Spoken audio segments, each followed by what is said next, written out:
26 is a ridiculous number.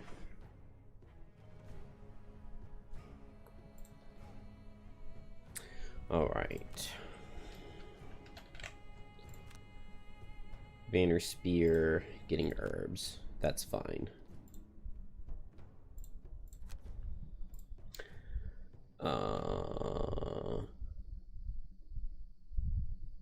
Let's go easy mode. Let's put in a drifter. With dangerous game, I like it. Let's go heal mode. That's some beef. Hey, Sparky. We shall see. We shall see. I definitely got pretty tilted last night. Hopefully, I don't miss every single attack again. Yeah, let's go blank. That's a good name.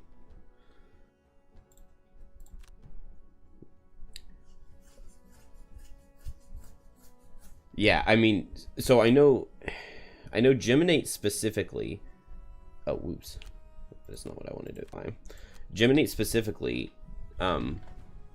I moved up to 2 archers, and I needed to... I had played Hail of Thorns, and so I would play a loss to hit 2 archers for 2. And I pulled miss -2, so I did 0 damage with my loss card, but I muddled both of the archers, and then one of the archers pulled +1/+1, and I still had to lose a card to damage, even though I muddled them. And then the next turn, Geminate missed on the next attack. So Geminate missed 3 attacks in a row.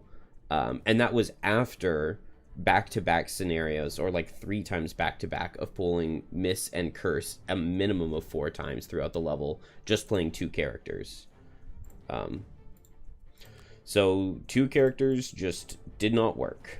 That I wanted it to work, but it did not. So we're gonna go back to 4.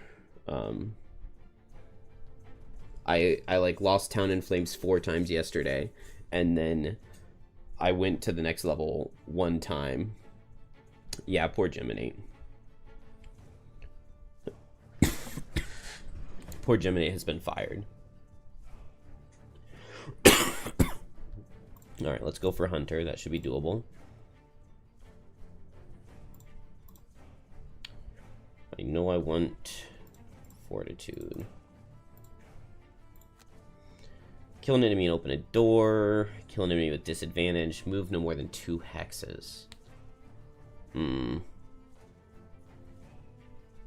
no more than 2 hexes just sucks for opening the door.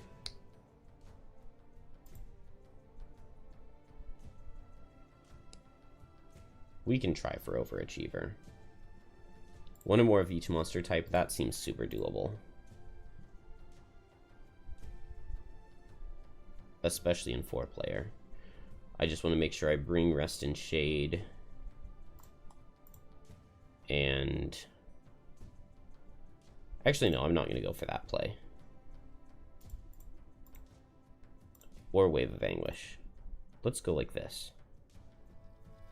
This will be fine. I'll just play Strength of the Abyss, Call to the Abyss. And then Miser is really good for Blink Blade.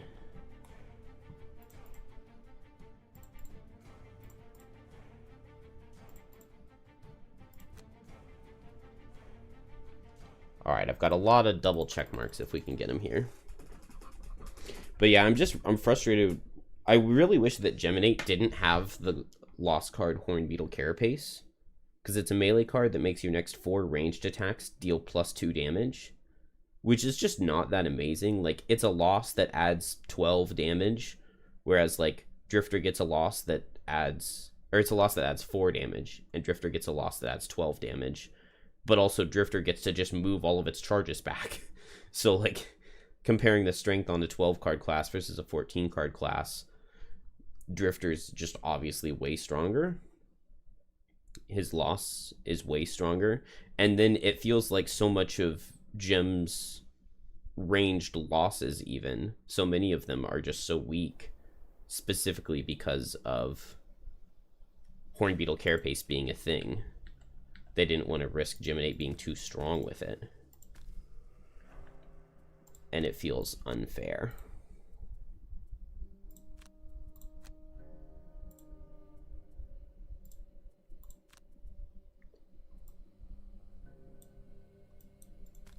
One, two, three.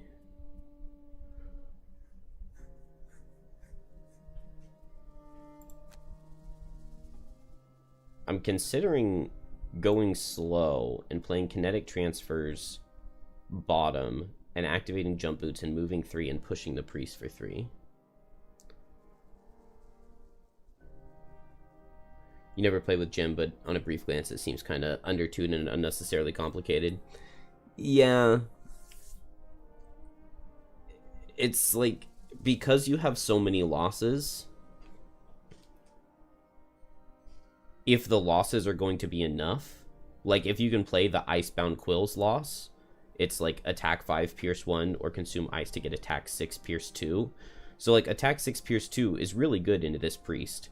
And if you're playing on a lower difficulty where that attack 6, pierce 2 kills, or gets the priest to where you just need one more hit, then that's going to be really strong. But when you're playing on a super high difficulty and everything has way too much health, all of a sudden attack 6, pierce 2, and that's if you can get the element for it, it's just not really all that worth it.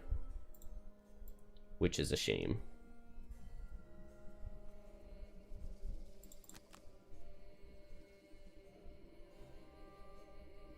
You want to try it with... Yeah. Geminate with Snowflake is one of the best ways to play Geminate, just because you actually get to use the good pushing and pulling that Geminate has access to. Okay, these traps here make for a real nice turn 1. Wow, and a -2 to boot.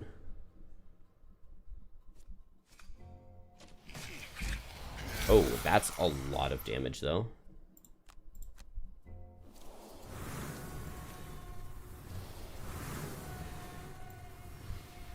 Let's see. So do I switch what I was thinking? I was thinking jump boots and move here and pay a token and push. I could just move 2 and attack and poison. Or I could jump boots, move 3 and attack and poison. It's just that this city guard took a lot of damage. I love the idea of pushing the priest this way so that it can't focus me next turn.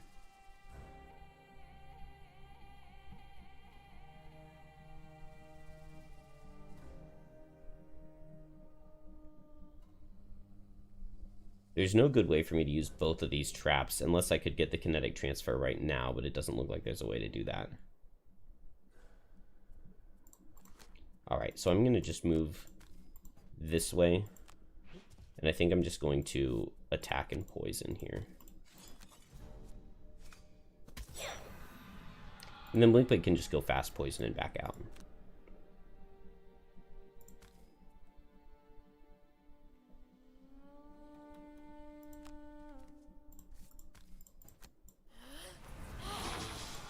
And similar here for Deathwalker, move in and get the poison. And then here I'll get a wound going. And then now I step forward, and then I can pull with Javelin. And pull an Archer in. I only pull in 1, which is kind of sad. Maybe I pull just 1 Hex, and then I Incendiary Throw both. The only problem is that that could miss, but it seems pretty decent. Blinkblade can just go fast here. Wound, and then potentially back out, potentially not, if not necessary. Deathwalker, I guess I go fast and I mark this guy.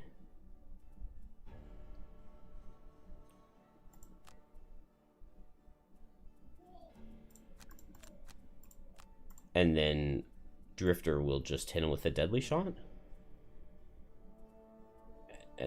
Or hit him with a bloodletting and move for 4.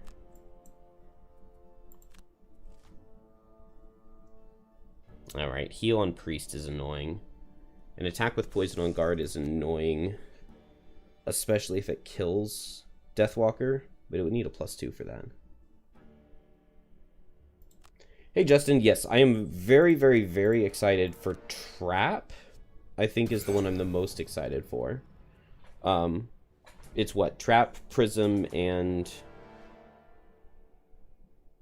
Meteor? I'm very excited for Trap. Hey, Hero. Surely we pull better today. Alright, if I back off, the Priest moves this way. If I stay here, Blinkblade gets targeted by both archers. I wouldn't mind Blinkblade getting hit by one of them, but I don't want both. I think I'm just going to back off. Because the priest going towards that guy is good for me. Okay.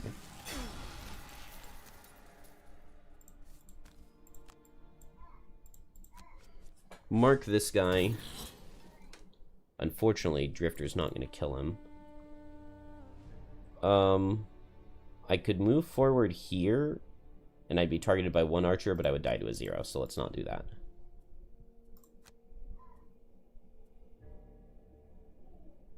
Do I need to move at all? I don't think so. So I'll just pull this archer in one, and then hit them both with Incendiary Throw. Dang. Didn't get there. You don't really know how they'll be able to do Prism. He seems really difficult to program. I don't know. Either way, it's a fun class, so I'm looking forward to having access to it. It seems really, really annoying to have to program just because there are so many different summons that they have to make.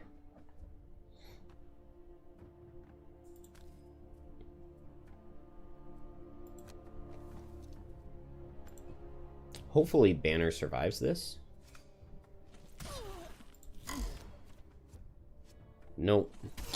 Nope, we definitely did not start with decent pulls. I pulled a -1 on Incendiary Throw, and I mean, I guess Deathwalker got missed, but she would have survived everything except for +2.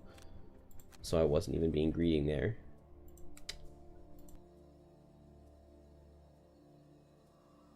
Man, that is really unfortunate. But yeah, Prism having so many different summons and having the transfers and everything, it's a very, very, very unique class. Whereas some of the things feel they're kind of at least more cut and paste than others.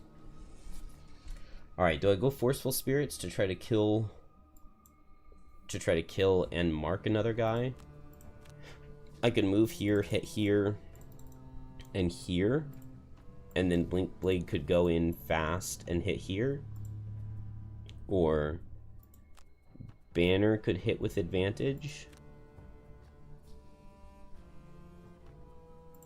Let's see, Drifter's tanky. I already played my move 4, otherwise I would love to run over and Fortitude this guy. He's going to be hitting the guard here, though. So I don't want to be spending Drifter on that. I think I just have Drifter go fast and move in. So let's just go fast, move in 3, and just hit and get ticks back. I like that.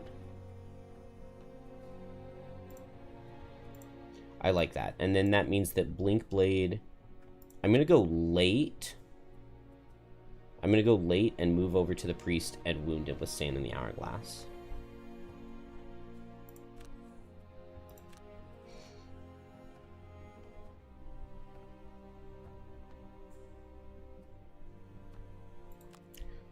Hitting hard. I think this is fine because I should kill one archer.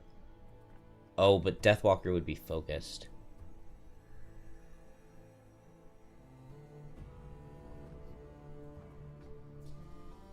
Because the plan is to move Deathwalker here, kill this guy, and mark one of these others. But then if Drifter moves here and kills, Deathwalker takes an attack for 6.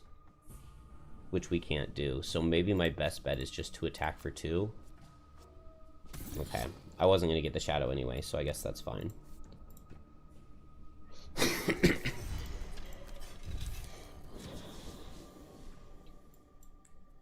And then now, I think I just hit for advantage here. Okay, tip of the spear would have done more, but that's fine.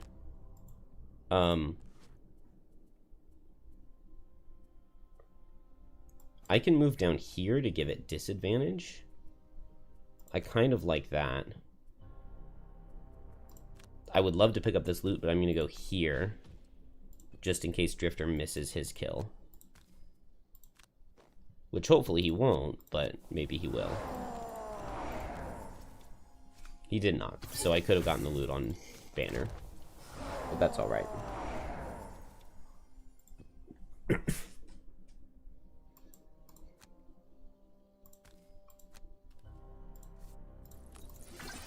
Alright, so this is nice if he can get the -2 or the miss, but this guy does have Pierce on his attacks. But because Blink Blade was late, he focused... Oh, I could have turned the light into dark, and that would have been nice for Deathwalker. Okay. Good. And now show me -2 at disadvantage. No. He killed my buddy. Alright, well, Blink Blade just goes late, and will heal. And that'll be fine. Hopefully this guy doesn't heal himself here. We just send everybody as fast as we can into the Archer.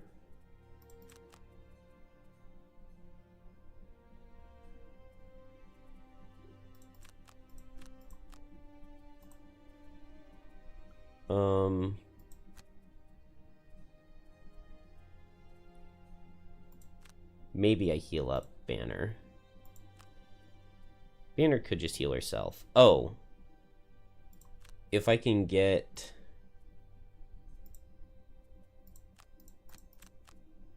I can get a 25 initiative disarm. So we'll go at 14 just so that I can get there. This is hopefully okay. No, this is always okay, because even if the Archer is super fast, then he would get there and he would be the Archer's focus. But he wasn't super fast, so it's not an issue. Move here. Do I want to attack for 4? I'm going to pick up the loot here anyway, and Banner can get that other loot. And we were going to miss. Oh, well, I would have rather had the 1 damage. That's alright. So that's 1 miss and 0 crits so far. I am keeping score.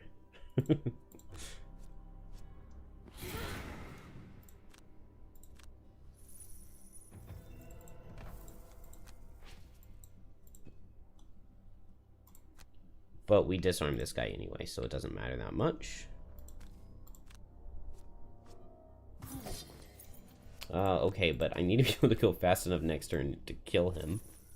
Drifter can't underspeed guaranteed, but it can't be multi-target, so Drifter will always be the focus. Okay, Blink Blade gets crit and 1 shot. Literally the only thing that couldn't hit Blink Blade. And I played heal this turn.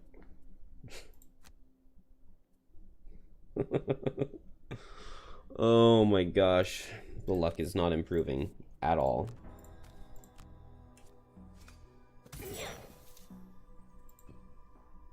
Gosh, now Blink Blade has to long rest. At least it's impossible for Blink Blade to die now. But 2 cards lost to damage in the first room is so dumb and annoying. I guess here I'm just hoping that they kill Archer quickly and then I move a shadow and I hit the priest. It's neither the best nor the worst of plans. 2 characters having the long rest because of damage. Ah, and I don't have my boots. Please get a 0 Drifter. Oh, Drifter missed last turn. Okay, good. He did not pull a Geminate and miss twice in a row. And, like, also, Blink Blade totally would have been fine with, like, a fast attack at disadvantage here, so that this guy didn't heal. Oh, didn't I have Dark Fog? Well, I meant to play Dark Fog and move Shadow and hit with Fluid Knight. But I guess not.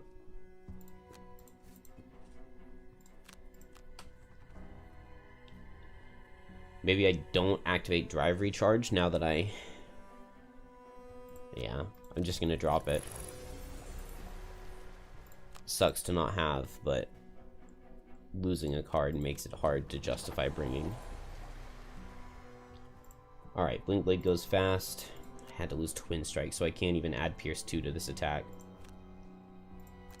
I'll just make sure I underspeed and I'll wound. And then I guess I want to make sure I underspeed and just hit at advantage. Because I would love for him to die, although I would love for Deathwalker to get a mark too.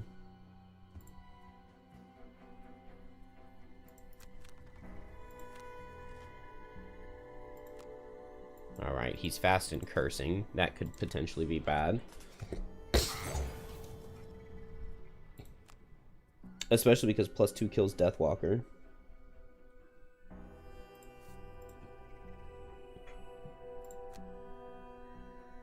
I don't really want it to hit Banner though, because +1 kills Banner. Banner needs a +2. Oh, crit though. Crit will make him die. Which means I don't get his Shadow, and we only exit the first room with 2 Shadows, which I don't love.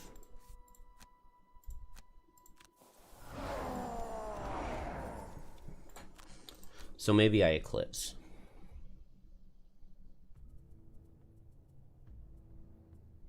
Yeah, I think we'll Eclipse. No Rest in Shade, so it's going to be pretty hard to get these Shadows in position, so I probably want Strength of the Abyss. I think I just go ahead and throw on Strength of the Abyss with Eclipse right now. Yeah. Just get 3 Shadows by the door, and then I'll just be spending Shadows liberally. Here I need to regroup and move 4. 1, 2, 3, 4 with jump. Oh, I forgot to try to kill an enemy and open the door. Maybe it's possible for Drifter to actually do that, though. In which case I would want to move Drifter closer. So let's go combined effort to move Drifter closer. And then here I can just go slow and heal.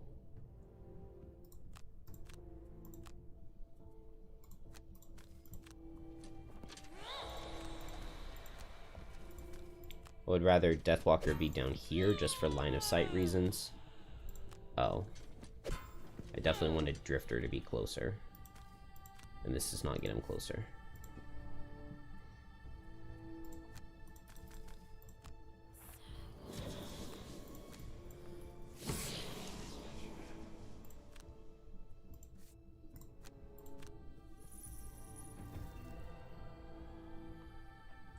Why is it called Do Not Watch?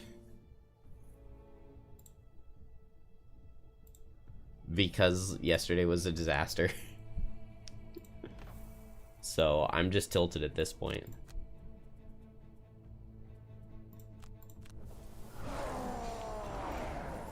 One, two, three, 4. Oh, I don't have any granted movement, and move 4 isn't enough to get there.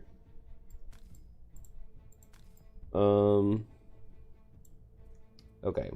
I'll have Blink Blade move out of the way. I'll have Drifter go late and move 4 in. And then next turn from here, Drifter opens the door. If he does No Remorse, he can go 1, 2, 3. I don't think that's enough to reach any enemies in the second room. I wanted to open with No Remorse and Vile Assault and maybe get the Overachiever. First time you play Derelict Elevator, you literally pulled the null card 7 times. I believe it. Especially if you were playing digital. And you had the RNGC that I had last night. Yeah, I agree that makes it hard to win scenarios. I guess I just give up on Drifters 2 checkmark goal. Here it was Miser, and there are no loot tokens. So once I enter this room, Blinkblade can't leave it. Deathwalker didn't kill anything, but she just needs to kill 1 of each. You are forgiven, Viral. That's fine. Alright. Oh, I have to kill 2 elites on banner. Dang. Alright, then let's just open this door with invisibility, I think. Yeah, open the door with invisibility, run late and move in. Just because my characters are so far away, this is actually going to be kind of good.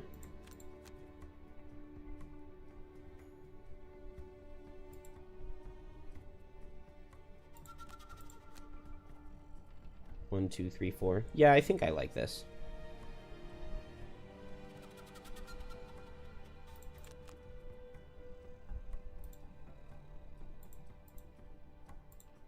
I just wish I had another big move. I could play Violent Inheritance bottom for the loss to get a move for it. No, I wouldn't reach with the attack. Do I know the cards by picture or name? I know them mostly by their initiatives. So, I've always been a numbers guy. So it's the numbers on the initiatives. Alright, immobilized card. Really annoying, but I think they're actually all going to be hitting guards.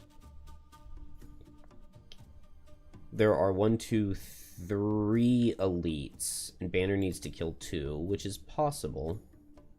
Blinkblade won't be able to leave this room, but I can go at 75 next turn. Is there anywhere I'd rather be? I think being down here is fine. What's the priest card? Double Bless. That's gonna come back to haunt me. Yeah, I could push these guys, but I don't see a point.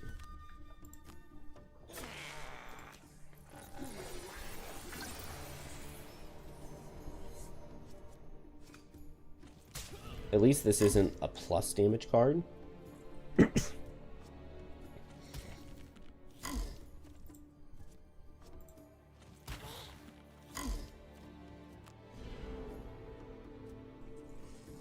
Oh, wow. That guy really ran a lot.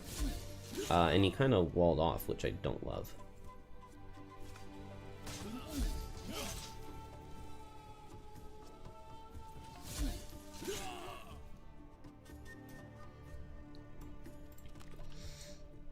One, two, three, four, five. Okay, let's move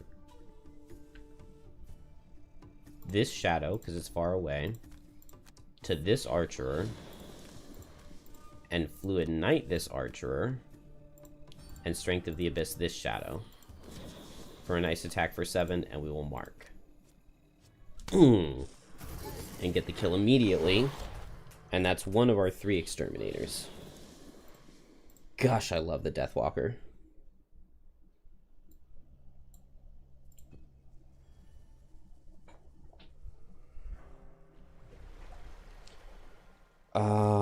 Man, I can almost use the javelin on this guy.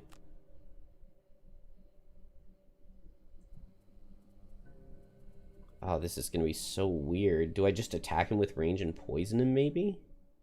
I think I will. It's going to take a while. We'll just fight this guy right here.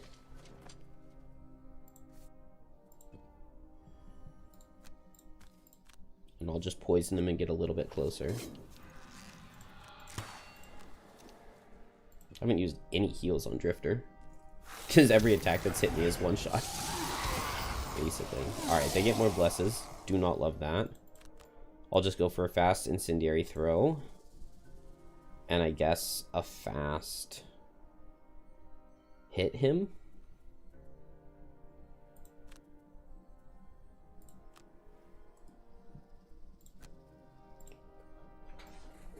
Deathwalker's a little bit weird. I guess I just tap this guy. He's not going to die here, so I'll just go late and Black Barrage him. Meanwhile, Blinkblade.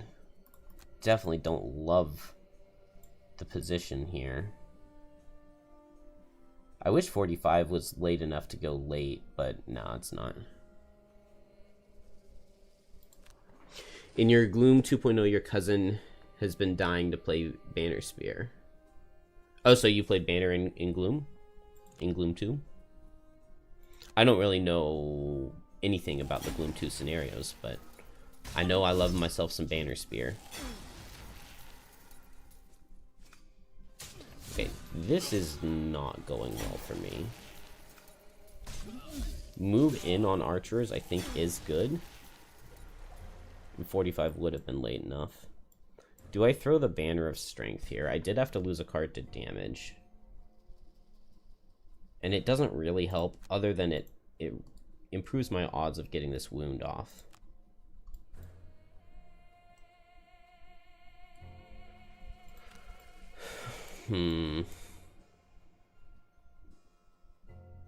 Gloomhaven Lightning and Frosthaven? Oh yeah. Gloomhaven Lightning should be in every game.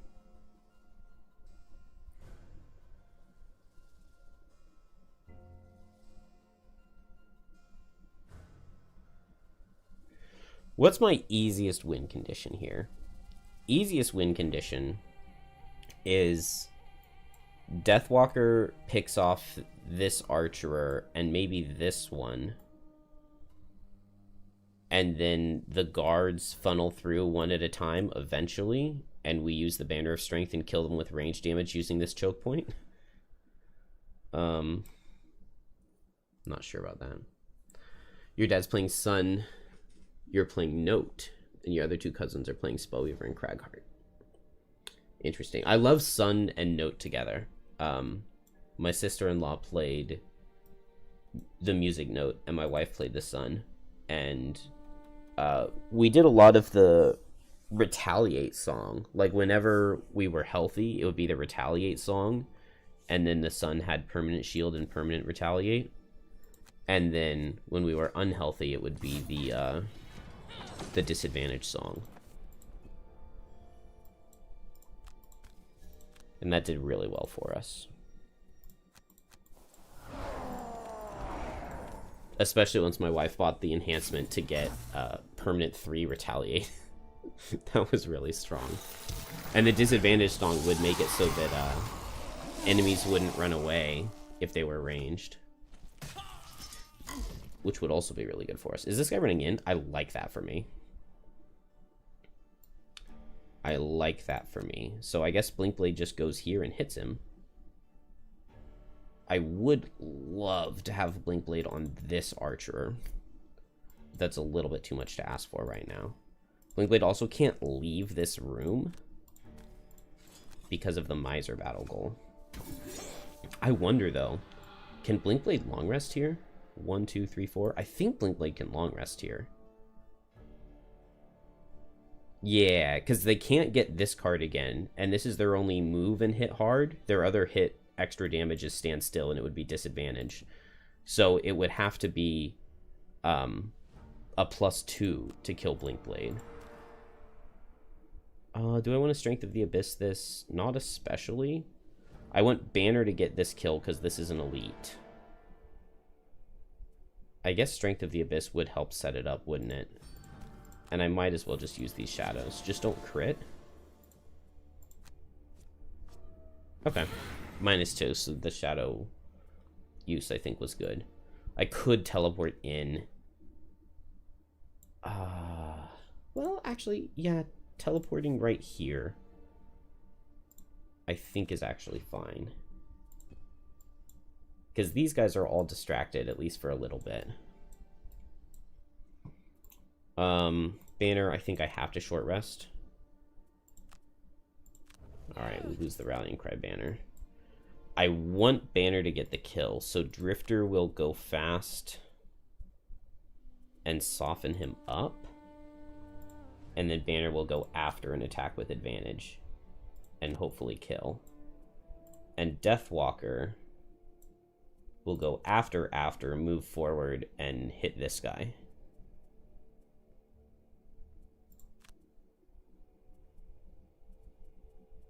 And Blinkblade will long rest. Oh, Blinkblade has 2 tokens already. So if I short rest, what am I doing? I would just hit like Blurry Jab and get the loot. Because Blinkblade needs to keep health up so that he can come over here and go invisible. I'm gonna long rest.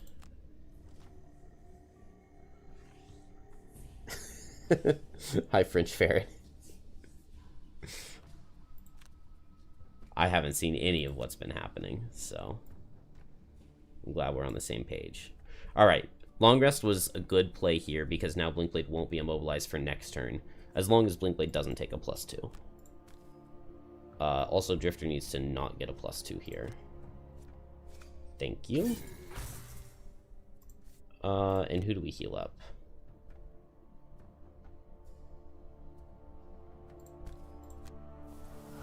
Maybe Banner Spear would have been the correct decision, but it's fine. Alright, -1 at advantage kills. I really thought we weren't going to get it for a second there. But we did. And then do I just go here for the loot? I think so.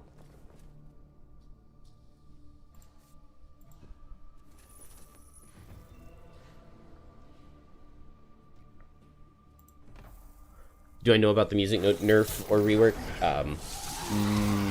No. I have heard some of the details at one point in time, but I do not remember any of them. Nice. Blinkblade will be full health. This guy did back away in a very strange way, though. There's actually no way for me to reach him unless I play Shadow Step Lost, but I don't want to do that. So I guess I'll just move here.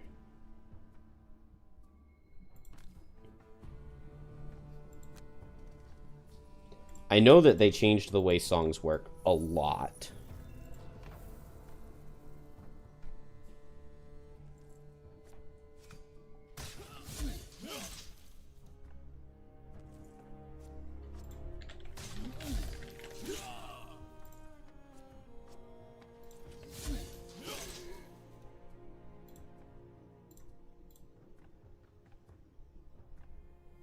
Okay, so it looks like the songs have charges, so a song can only last for 4 turns?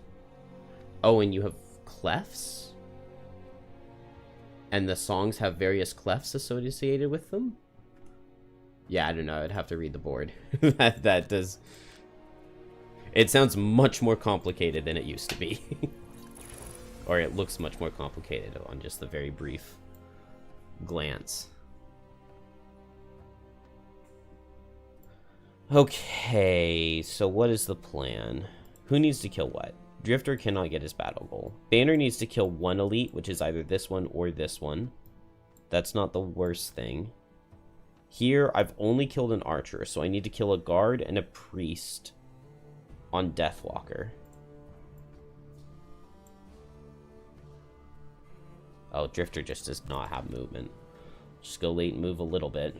Maybe I should have played Sustain Momentum when I was so far back here. Long Rest Deathwalker. I think it's fine. I want to pick my card. Move this shadow for 5. It goes 1, 2, 3, 4, 5. Yeah. 1, 2, 3, 4, 5. So the only way I reach this archer is moving this shadow for 5. But if I short rest, I could move this shadow for 5 and hit this archerer. And then this archer is probably standing still, and I can Anger of the Dead Fluid Knight him next turn. So I don't want to lose tempo. Okay, Forceful Spirits is fine. If I play Black Barrage for the top to hit this guy, and Dark Fog to move this shadow, and then next turn Anger the Dead with Fluid Knight, then that leaves me playing Sunless Apparition's Shadow Step. And I think that's fine. I could even just summon the summon with one of these shadows over here. Okay. That's fine.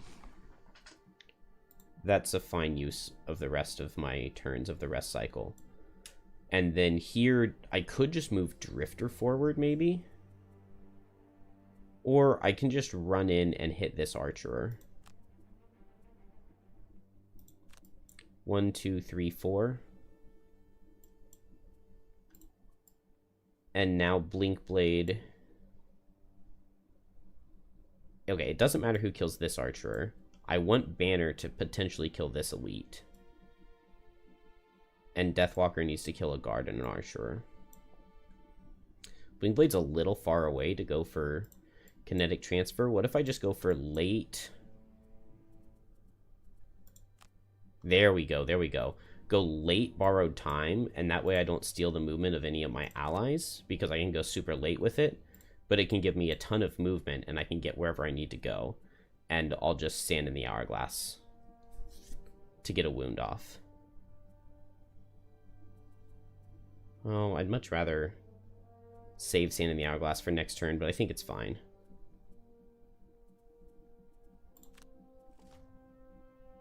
Immobilize again, that's really annoying. I hate that Immobilize card.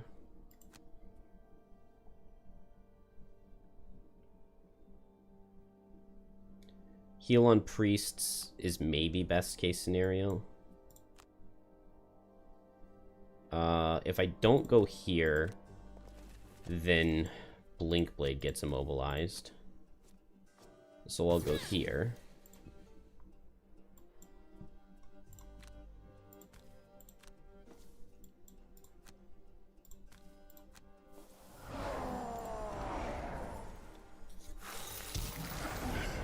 Okay, so these guys are not taking any damage from their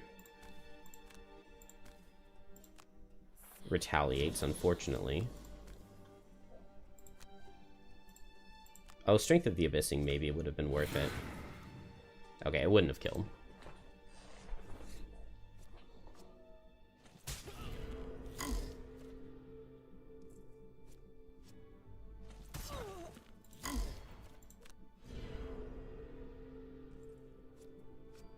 Nice, good survival guard. Not good survival over there.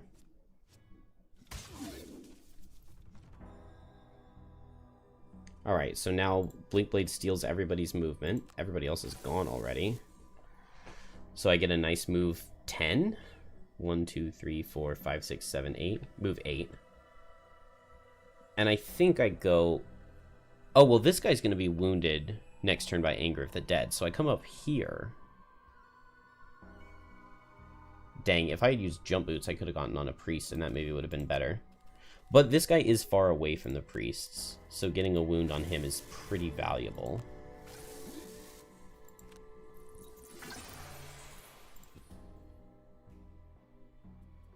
Okay, so we Anger of the Dead Fluid Knight and get this guy as hard as possible.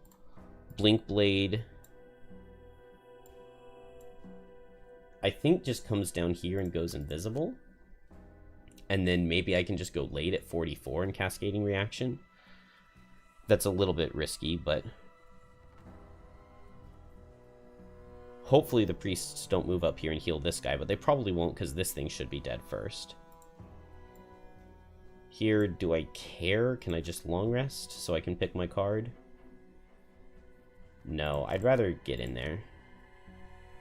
Draining Arrows is fine. I want to move 1, 2, 3 and poison this guy. I think the only way I can do that is with Violent Inheritance. And then here I'm immobilized, but I can...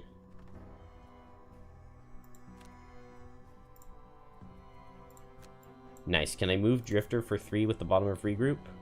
Yes, I can. Cool. And now he doesn't have to play a loss.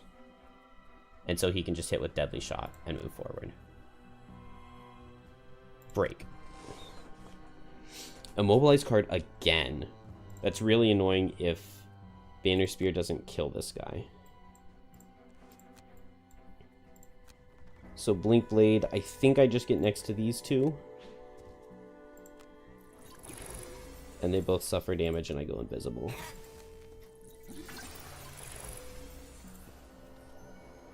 Deathwalker wounds here.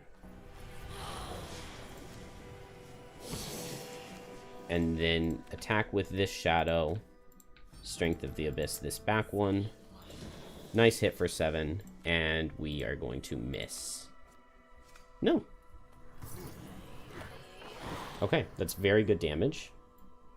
Oh, I just realized that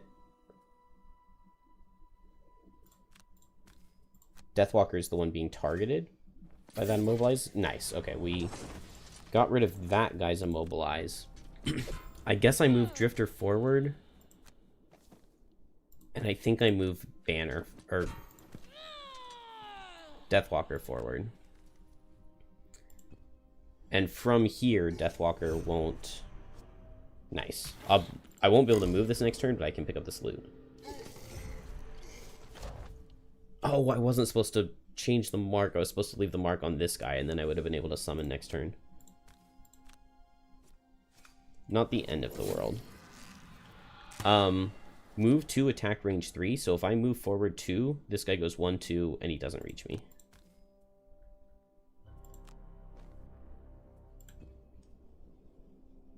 Although, I guess it wasn't really close enough to hit, was it? Alright, now these guys move closer, which I kind of like. I would love for them to stand still next turn. Alright, Blinkblade just hopes that this... Oh, I have to go slow. Alright, that's fine. That might be better. What can I do on Drifter? I could just hit with range with Fortitude and try to kill here. Oh, I need to protect Deathwalker. Banner.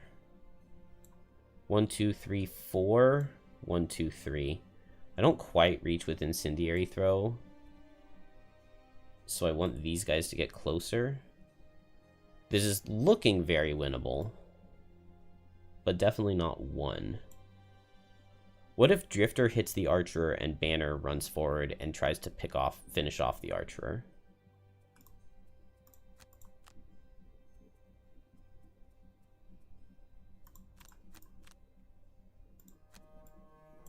Ooh, I like Drifter, move in, hit, move, hit, hit with double losses. And then Banner.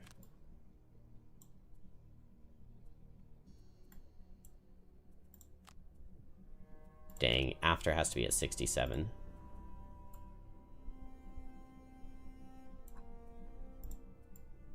Deathwalker can't do anything, can she? No. Since I screwed up the shadows, I don't have a shadow here to summon with. And I'm immobilized.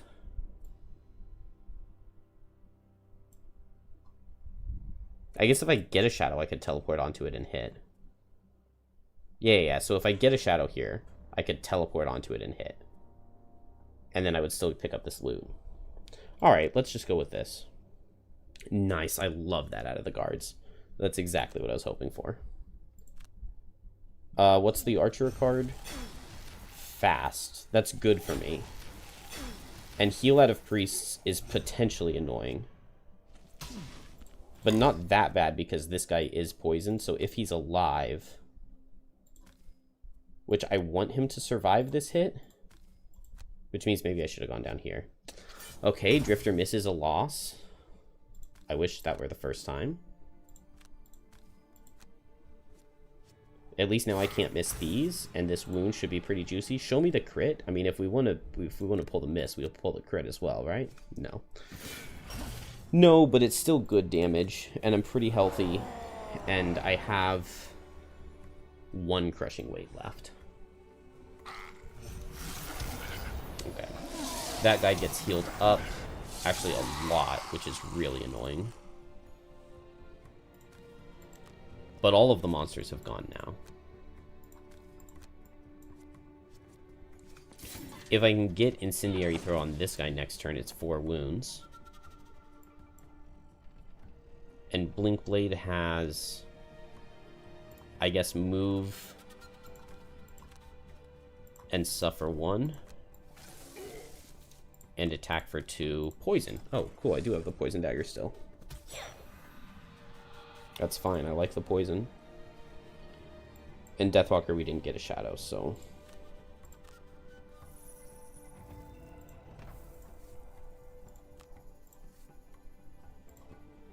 Alright, if I move one of these for 5, they do not reach. So I'll just long rest Deathwalker here. And we'll have this shadow next turn to play with. Blinkblade is going to short rest. Kinetic transfer is fine. There aren't any traps to use. I I think I just Cascading Reaction. And I just make sure that I underspeed the disarm out of priests, because that could be really annoying. And hopefully I can get far enough away from the guards to not have to worry about them. Drifter, we're still healthy since we didn't get hit last turn. I like Incendiary Throw here. Yeah, that's fine. In which case, I could just shield up. I'll just go fast and hit. The problem with Fortitude is that I run out of Crushing Weight, but I don't know if Crushing Weight is something that I need for the rest of this. This is why I went fast on Blink Blade. So that is very nice. Hit here.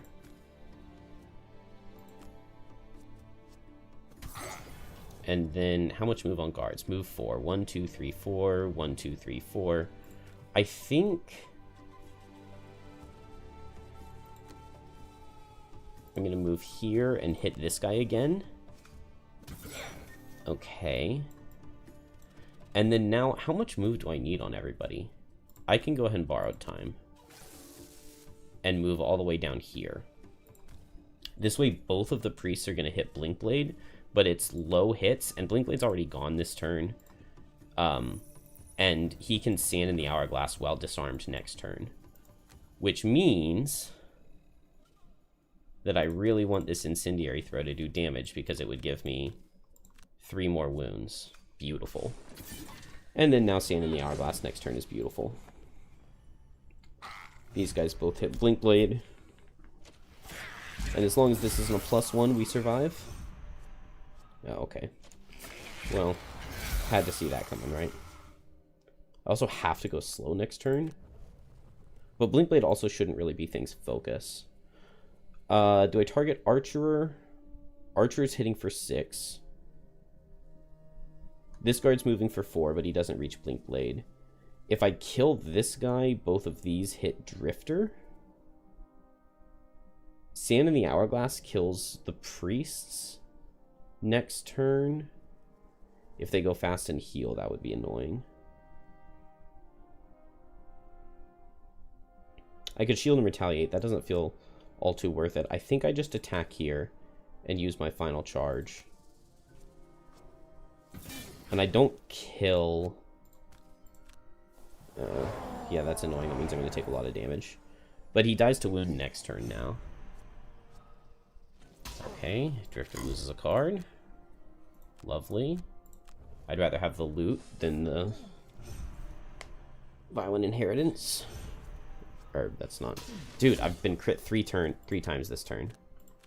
That's crazy. Alright. I still haven't had this guy die for his shadow yet. Let's keep the loot card. We'll drop Anger of the Dead. Everything's wounded.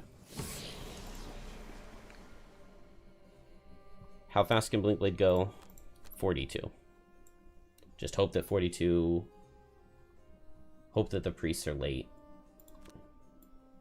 If not, this could get a little bit dicey. I do get to go at 14 here. I go at 14 and I run away as fast as I can, so hopefully it's not the Immobilize card. That could be really bad.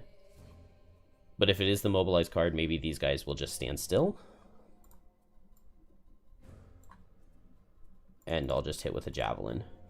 So what is Deathwalker doing? I've got a lot of cards at this point. I could just hit 2. Oh, Deathwalker hasn't killed a priest. She needs to kill a priest. 1, 2, 3, 4.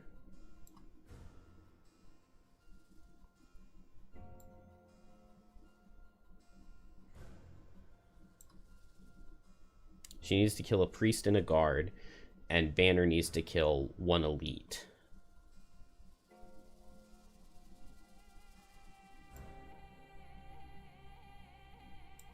One, 2, 3, 4, 5. Dang, moving one of these for 5 doesn't reach any enemy.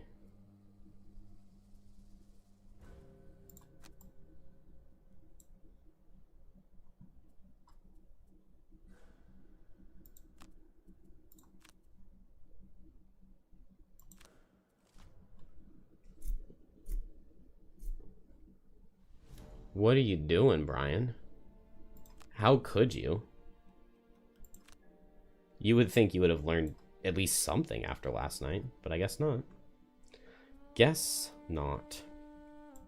Okay, I can move and grab this loot. That seems like a decent place to be. Banner can probably tank some of these guys. The priests are late, which means we do get the sand in the hourglass off, which is really nice.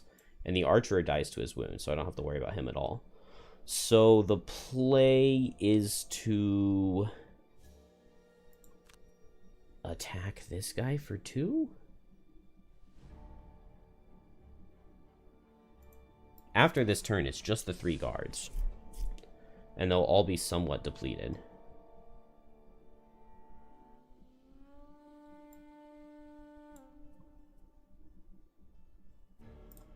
So I'm just going to hit the closest one for 2. And pick up this money.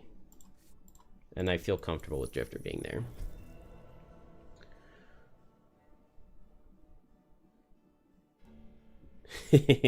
I also watch basically all of my football on my phone with the NFL app.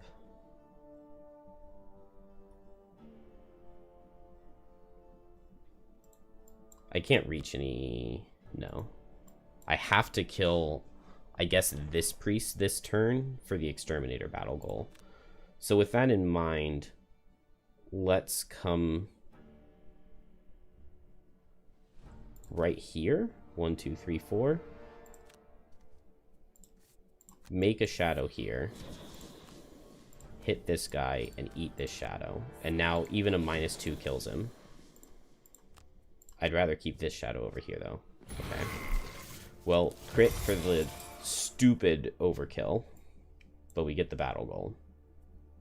Meanwhile, I guess I would just rather enemy numbers be down. So I'll hit this guy. Nice. Okay, so this guy sees 1, 2. This guy sees 1, 2, 3, 4. 1, 1, 2, 3. I'm gonna just move here.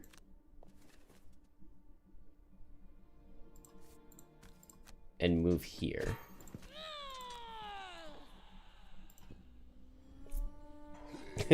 I definitely got him. Alright. Banner has cards to lose, right? I probably should have considered that before. Never mind.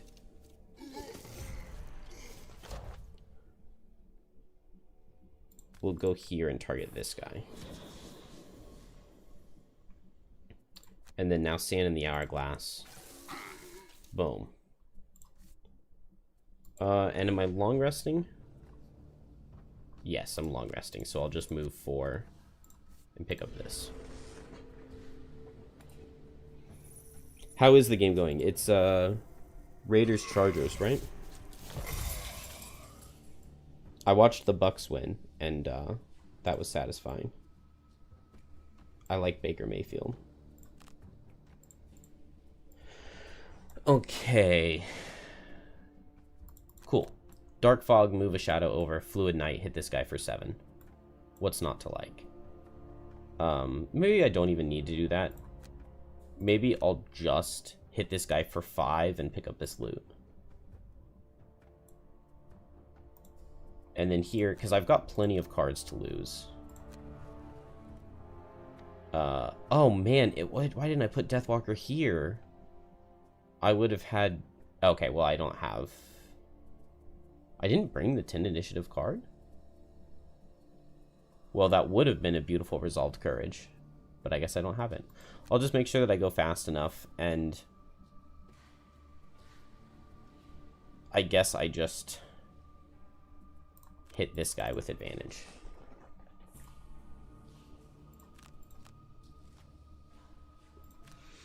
Hurry through a 60-yard TD. 17-6. You need powers to do something for fantasy, but he's injured. Yeah, I mean, there's... You just... It's impossible to hate Baker.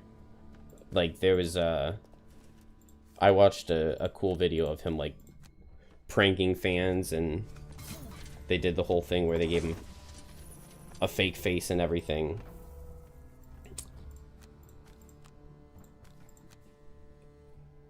And it just seemed lovely. Beautiful. Okay, this guy dies to the wound. I go ahead and pick up this loot, and I played very greedy, but it has worked out. Oh. Wait. No.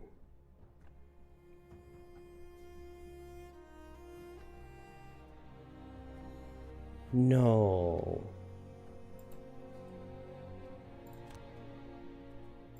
Dang it.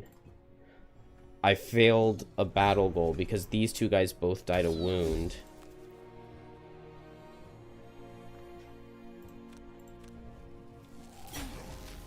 And now Deathwalker needs to kill a guard for 2 check marks. And Banner Spear needs to kill an elite for, I think, just 1 check mark.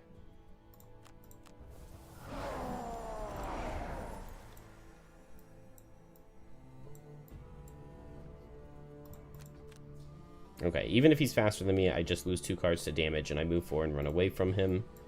Here, I guess I just short rest and hit him with Fluid Knight. And then I can just move 2 and pick up loot. Drifter can move 4 and pick up loot. Blink Blade can move here and Sand in the Hourglass. And I get most of the loot.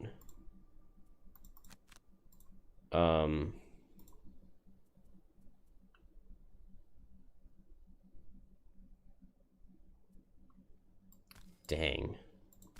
Are these both worth 2, or is one of them worth 1?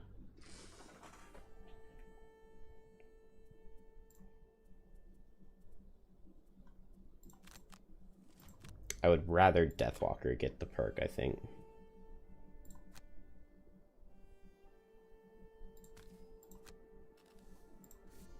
Alright, so Blink Blade will just stand in the Hourglass.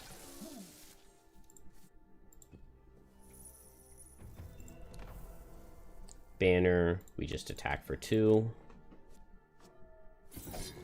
Dang it, if neither of them get the kill, that's going to be so sad.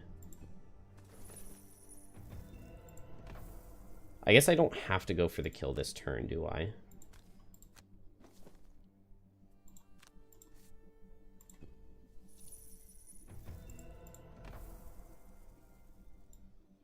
Because if I Fluid Knight him, I could move a shadow over and attack him for 7, and then a -1 would kill, and I would get the battle goal. If I don't, then Fluid Knight needs a +1 to kill. No matter what, he always kills Banner with this attack, but Banner has cards to lose. And then, do I have my Boots of Speed built? I should have my Boots of Speed. I can go at 14 next turn and hit him for 5. Blink Blade can also go at 2.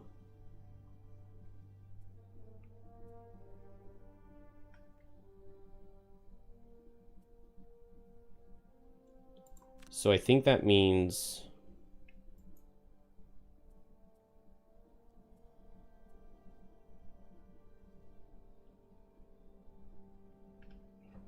if I move Shadow, I hit him harder, but I get 1 less loot, but I'm more likely to get the battle goal. I think I'm just going to attack him for 2. Because now even crit doesn't kill. Okay, I only would have killed him had I moved the Shadow. But now he doesn't die to wound. I just underspeed him next turn. And now I kill him even with a -2. Oh, whoops. I mean, we lose 2 cards to damage instead of dying to damage. That's not a...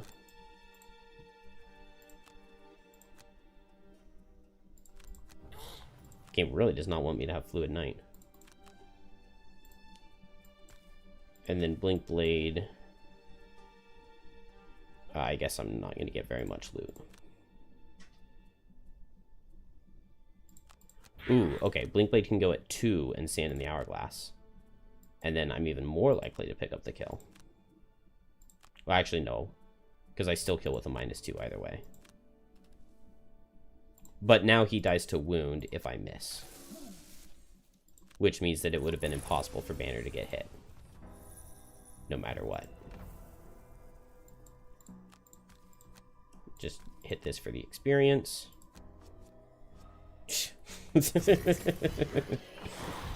Overkill a little bit. The second enemy that I crit with basically no health.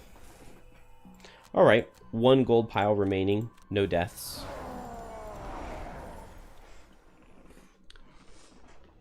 Not a bad start. At least a couple check marks. Very sad I didn't get banners, though. Oh. Whoops. We're going to load the save just to check the... We can't skip the results screen. That's like the best part of the level.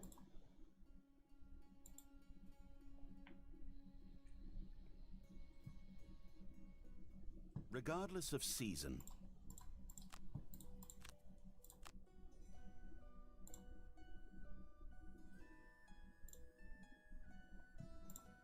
that only took 18 rounds. That was actually kind of fast.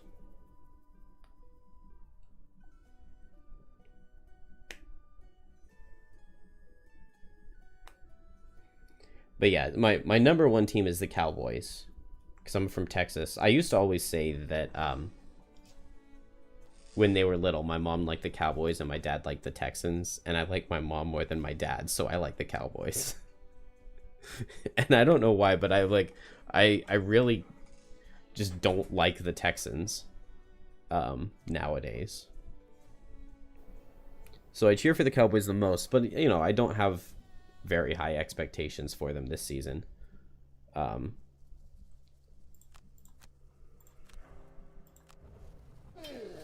So I think the Buccaneers are the team that I'm rooting for to win it all. And then I also like Matthew Stafford. I like the tough QBs who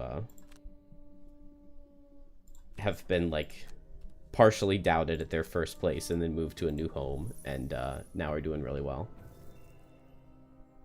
Hey, there we go. Yeah, I much prefer the Jaguars over the Texans.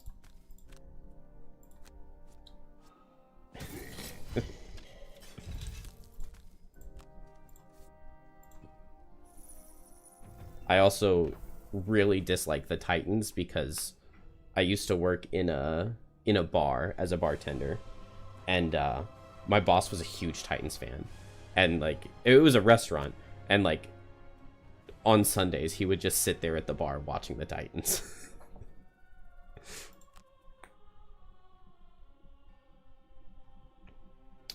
All right, got a little bit of everything on Deathwalker. No metal for a Spyglass on Blink Blade. I did get metal for a Spyglass on Banner, though. That's pretty good.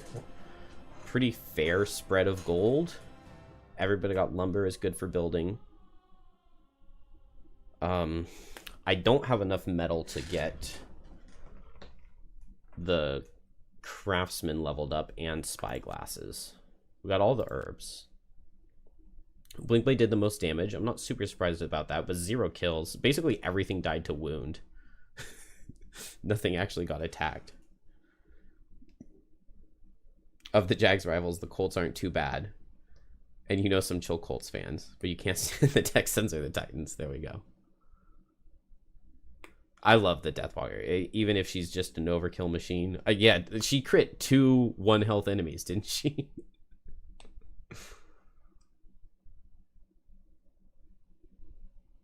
All right. I'm content. That was a good level 1. I just wish we had gotten a little bit more metal.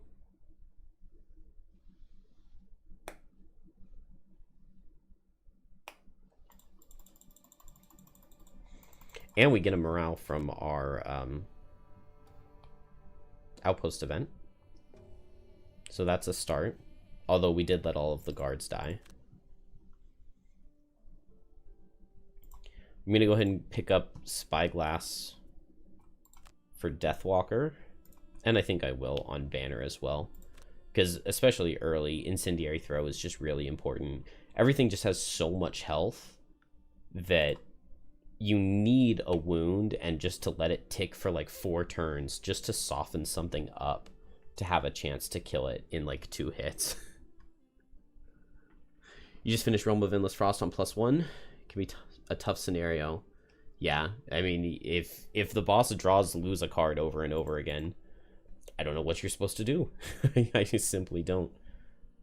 I really would like some boss scenarios for them to say, like, it can't draw special 2 more than 2 times in a row or something. Like, if it draws special 2 for a 3rd consecutive turn, special 1 or special 2 for a 3rd consecutive turn, then redraw until it's something else.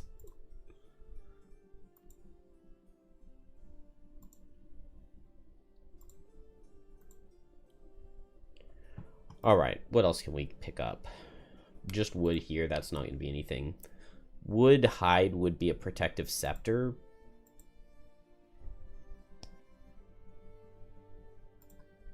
Maybe I don't mind just a couple of protective scepters just for now. It uses basically all my resources, but they can be really nice to have.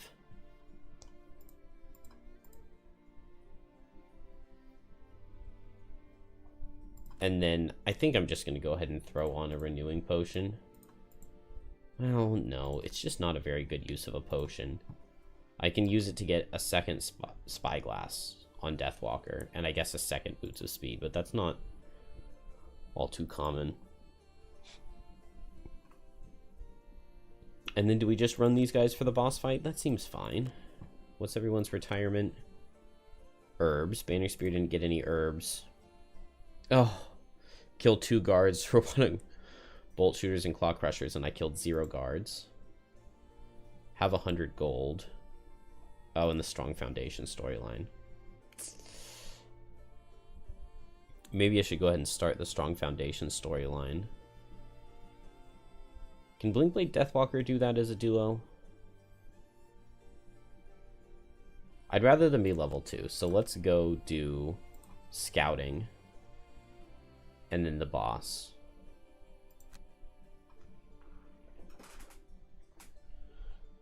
And then we'll just do Blinkblade Deathwalker duo in the Strong Foundation.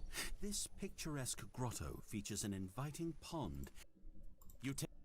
Alright, we start warded, which is amazing. That's really, really good because we get 3 Algox guards right in our face. Kill an enemy with an attack that has disadvantage. Be targeted by 3 or more attacks in the same round. 2 or more loot tokens adjacent to an enemy. Man, I just do not like those. Pickpocket is maybe doable in the final room if I have my loot card. 2 or more enemies in the same round. Undamaged enemy with a single attack. Overachiever again.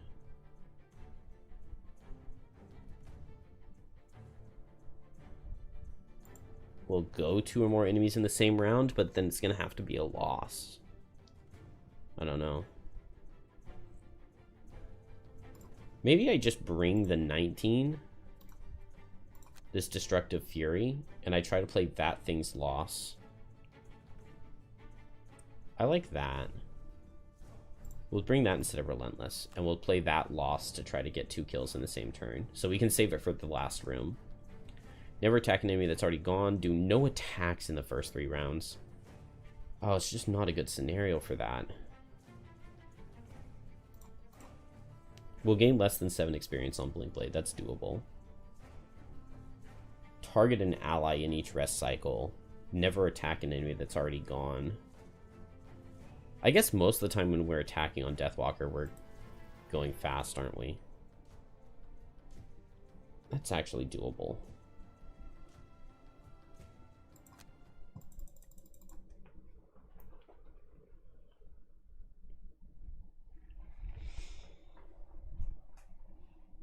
I forgot to grab some water before I started.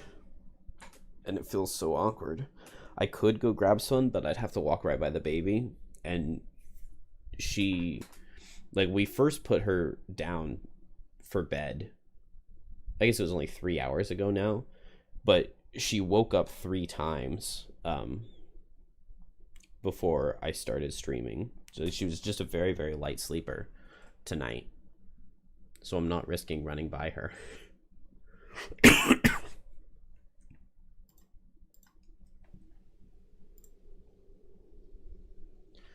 All right, that ward is amazing. Oh, we get an elite archer.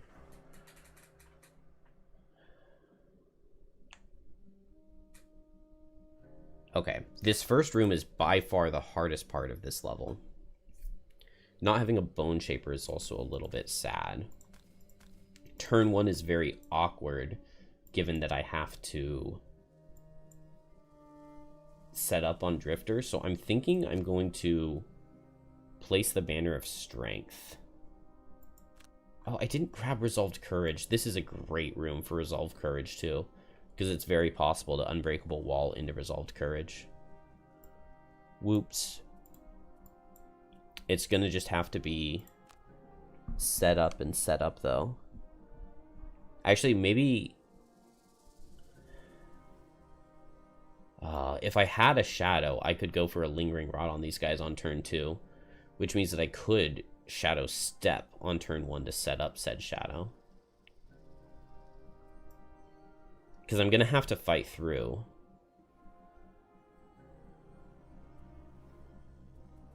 I guess move and set Dark would be best. Alright, we'll just make it work. And then here... Okay, so right now, this guy's going to hit Banner. This guy's going to hit Drifter. And this guy, I guess, would hit Blinkblade. But given that we have the wards, that's fine. So what if I just go late and, what if I swap these guys and I just play Sand in the Hourglass and Blinkblade just heals up? Because Banner doesn't care about where she's positioned. And I really like that. And so we just Sand in the Hourglass and just hit. Okay, they are moving. Move a lot. Wow, this is the furthest range cards out of archers. That is so bad. That's like the one thing you don't want here. Oh my gosh, they reached on turn 1. That's so, so, so bad.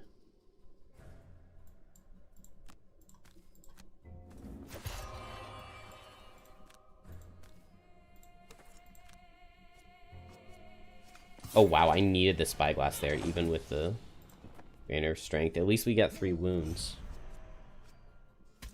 And miss... Oh, miss is really nice since I get hit twice and -2. Alright, at least I would have survived Grid, actually. Let's get Crushing Weight and Continuous Health up. And then I think... Maybe I don't Amulet of Life here, because I'll go fast this next turn and heal. And I do grab a heal from Blinkblade right here. And we'll poison this elite.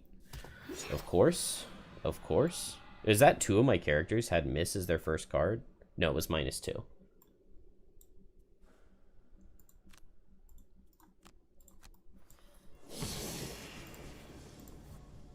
Okay, so I want to go fast on Deathwalker. That also means that I can give an ally a shield. So we'll just go fast and hit single target, I guess Black Barrage. Banner, Resolved Courage would be nice, but I actually can't even get away after that. Let's see, I want to burst and like try to kill this guy, I think. Blinkblade, I can...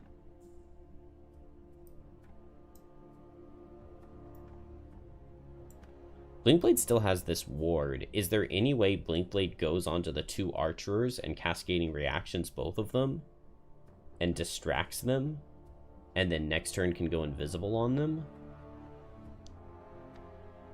Blinkblade would need to take like attack for 6, which would do like 3, and then attack for 5. It's possible. It's possible Blinkblade could go 1, 2, 3, 4, hit for 3, move here, hit for 3. The only thing is I would love for him to Yeah, I think that's best. What kind of formations can I get here? If Blinkblade's gone, I could get Unbreakable Wall. I could even Javelin, Step, Pull, push all of them with Unbreakable Wall. And then here we just go fast and we just hit hard. And that's everybody? I think this is a good plan. Shield and Retaliate is really, really insanely good for me. This is insanely good for me. This plan works so well here. So I just target this guy because I think because of the poison, he's going to take a lot here. And I'll just hit him with Drifter as well.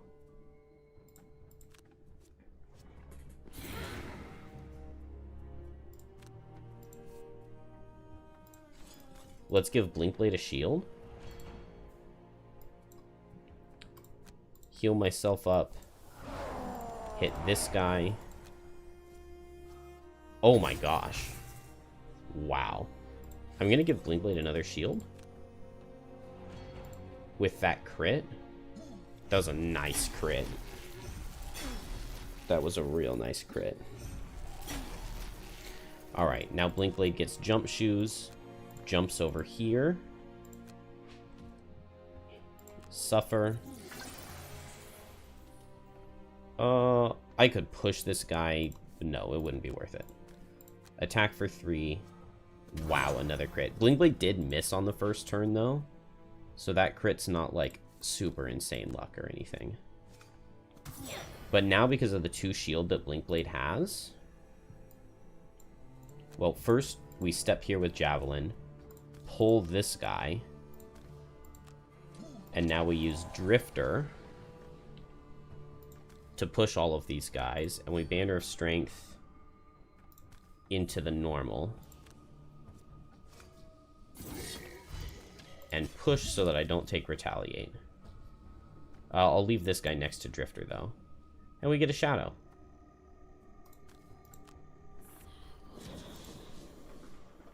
Easy. Blinkblade dodges a crit with the disadvantage. Love it.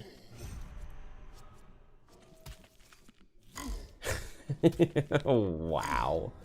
Wow. Okay, so I got really unlucky with these archers moving up immediately, but then I got really lucky as well, so no complaints. Blinkblade could just go all out with damage. I think I'm just going to go invisible because going invisible kills this guy, and then I can just hit this guy with Temporal Displacement. It's a little bit lame, but it seems best. Deathwalker, I have to underspeed them.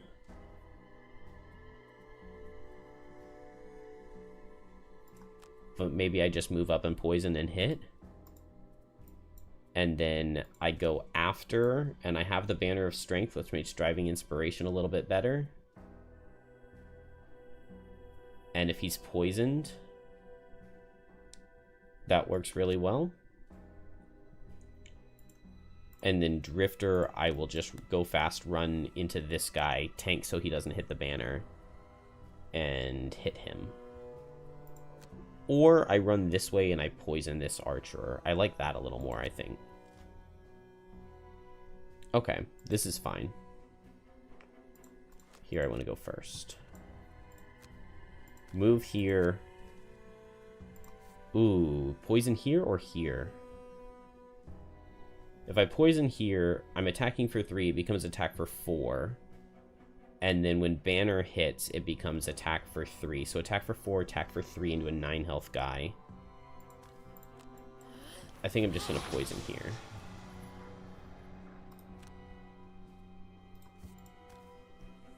Oh, I had the spyglass. Oh well.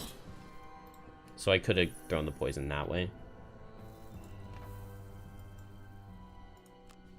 Just go invisible. And hit this guy at disadvantage. Oh, dodged my crit again. That would have been funny. Alright, now this advantaged attack just needs a 0. Easy. So I didn't need to poison, I think. But that's fine. I'll move to...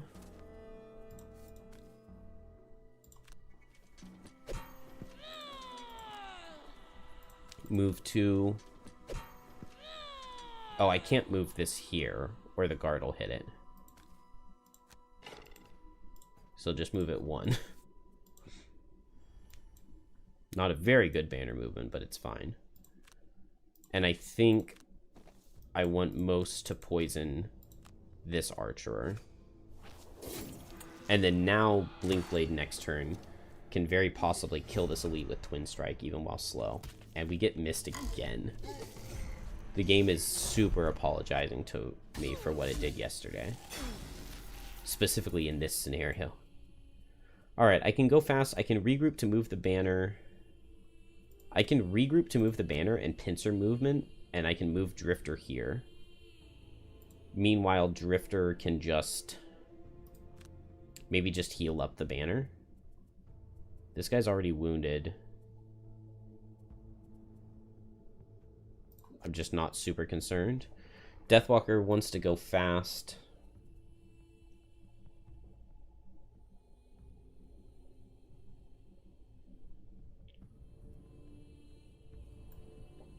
I kind of want Deathwalker to hit this guy.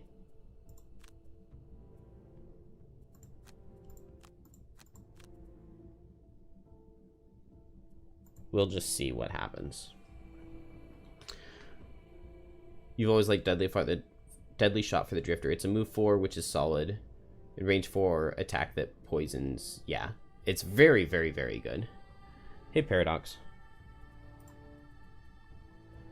Just go as fast as I can in Twin Strike, even though I'm invisible. Nice. Disadvantage. 35 initiative. They're late, so I don't have to worry about my battle goal here. 35 initiative, attack 6. Pincer move muddles, which is nice. Okay, so I just move here then and heal up.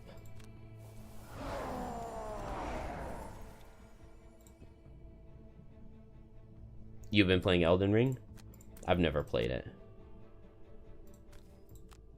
The closest I've come to any Souls-like is, Oh, wait, this is not what I wanted to do. Undo that. I want to move to attack 2.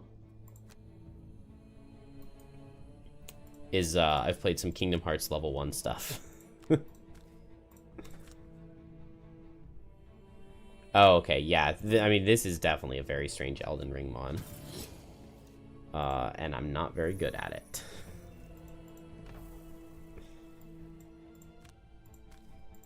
Big damage? It's fine damage, and we get the muddle. And then I can move this deep in. Do I move Drifter in as well? Maybe not. Drifter can just stay there. Because he's probably just going to hit.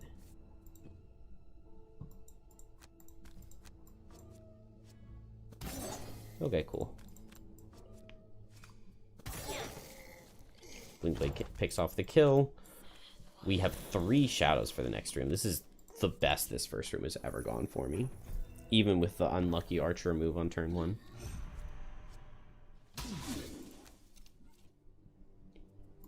Alright, go fast and hit him. Go fast and heal. Go fast and hit him. Okay, that's fine. And I guess just heal up. Yeah, so far it's gone pretty decently. The first scenario, I got pretty decent loot. I got double checkmark goals on Blinkblade and Deathwalker. So they each have 2, but I failed the goals on everybody else. What's the play here?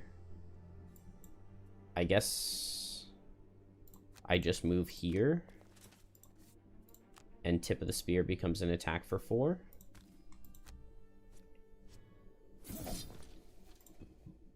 And now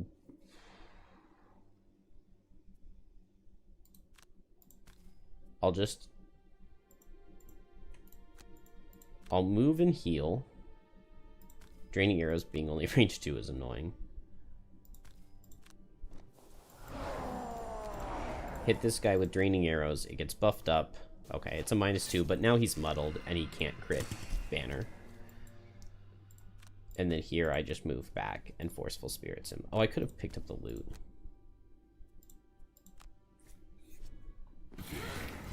And Deathwalker managed to pick up 4 shadows in this first room. And Blinkblade heals to full. Alright, I can't let Blinkblade get too much XP, but that's not too hard, especially if I just want to spam invisibles. I don't have the Move a Banner 3 card, which is on long rest. Move an ally 2 on long rest. That really sucks because it means that I can combined effort, move, and then I can regroup. And the furthest I can get this banner in this rest cycle is this door. That actually only takes 2 turns after this long rest, though. That's not that bad. Especially because once it's in the door, we can just throw ranged damage. And it's actually really not the end of the world. I guess I just move back and pick up this loot, because banner is going to be granting movement anyway. And we long rest.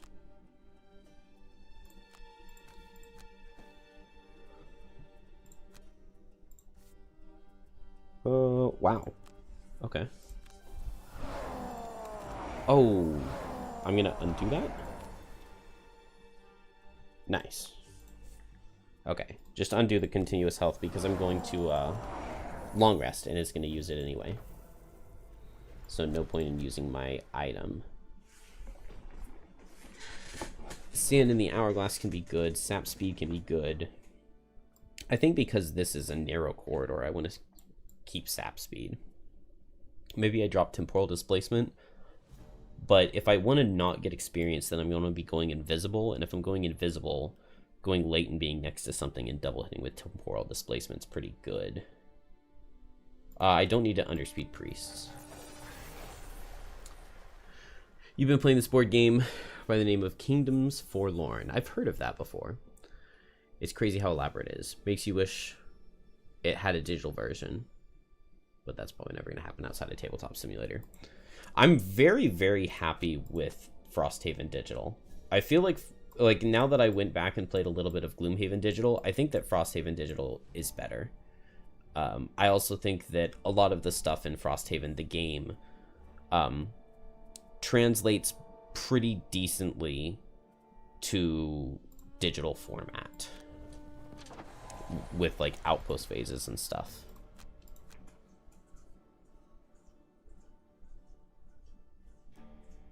Oh, okay. Well, see, I was right. I have heard of the game.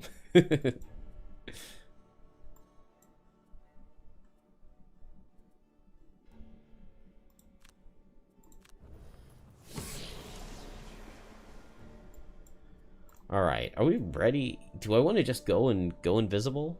The problem is I don't want my ally to die. We'll buy at least 1 turn. I'll go for combined effort here, and maybe I move Deathwalker onto the loot.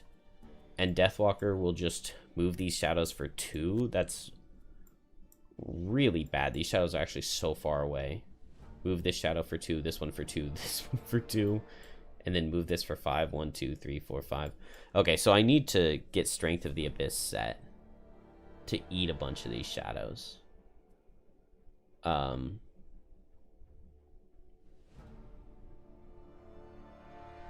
So maybe that's what I'm doing here. I'm setting Strength of the Abyss, and then I can eat one of them on Lingering Rot and get shadows over there that way. And then, because I just moved this one shadow that I luckily came over here and got. And I Lingering Rot with that one. And then once I get a new one, I Dark Fog out of it. I like that. So Strength of the Abyss here. And I'm going to teleport over, so I don't need to have the move 4 on Eclipse. Blinkblade, I just buy my time. I'll just move out of the way.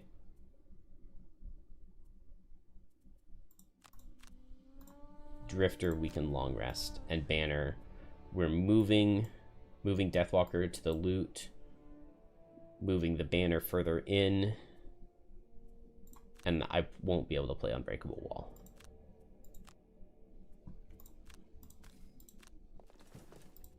Moving. moving.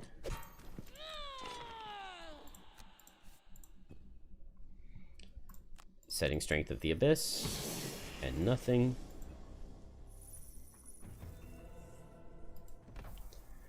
Blink Blade just closer to the door.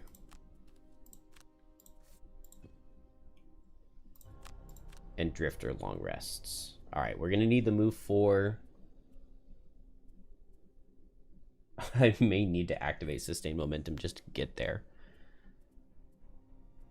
I need to kill 2 enemies in the same round, but we're saving Destructive Fury for that. Which means maybe I drop Vile Assault.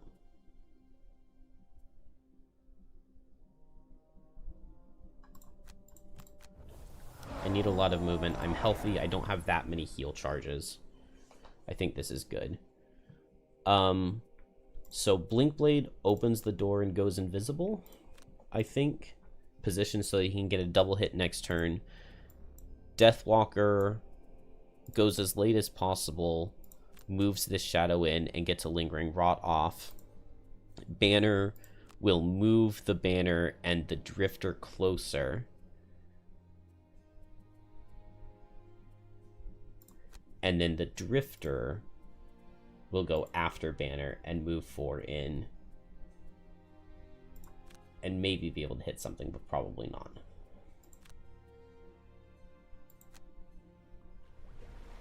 So Blink Blade move 5.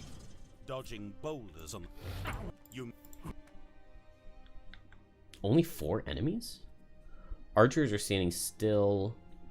Priest is going late. Are the archers in range? 1, 2, 3, 4, 5. 1, 2, 3, 4, 5. So this archer is going to be able to hit the priest, but the other ones aren't.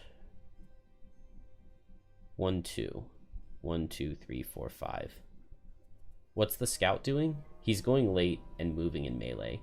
I could go right here and go invisible.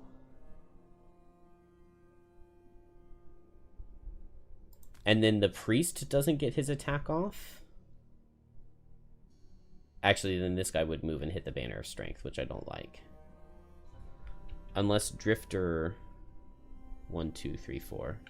Yeah, he would hit the Drifter. Okay, then I'll let the priest get hit twice here. And I think I just moved Blink Blade to here. And we're just bursting out this guy. Unfortunately, I don't want a Lingering Rot, because I'm not anywhere close to being able to reach these archers. Which maybe should have been a consideration.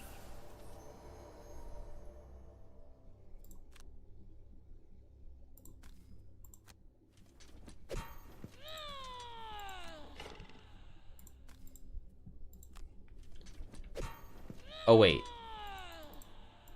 I'm going to move the banner 1 less hex because I just moved it out of range of my mastery. Which we might as well try to get the mastery, right?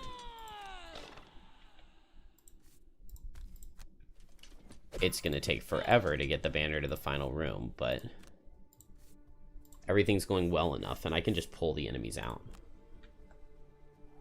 It does block for Drifter. And he's not going to be able to get this poison off barely.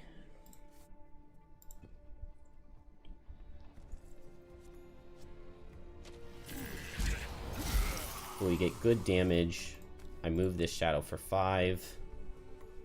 Yeah, I can't hit them.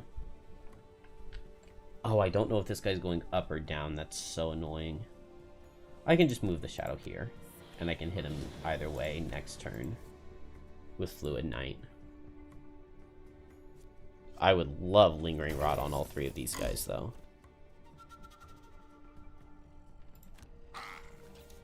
Six damage is a lot. As long as this guy doesn't crit, it's fine. He did take the bottom path. Alright, now we have to lose a card instead of our buddy getting hit. But Drifter can go fast. Oh, not really very... Okay, Drifter just moves in and heals up, and it's a big heal at least. Banner can go 1, 2, 3, 4...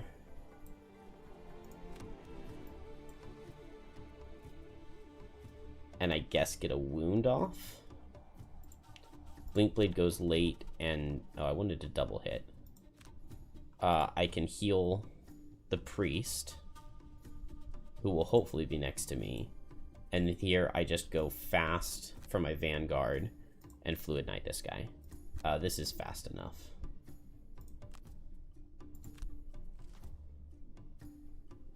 Okay, ranged attack with poison. Standing still 4 range, so these guys hit nothing. That's beautiful. And heal himself up. I love it. How much harder would these games be if you couldn't lose cards to negate damage?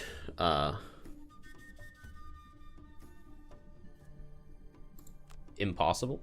I mean, the game would be very different if you couldn't lose cards to damage.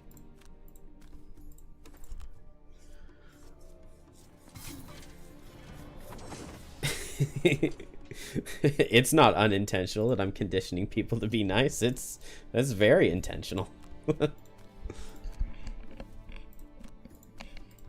I mean, really, I'm just, the only reason I streamed this at all was to have the proof for when I inevitably successfully beat this challenge. I didn't intend for anyone to, like, actually watch. Alright, pretty good strengthen. Move these shadows closer to the next room.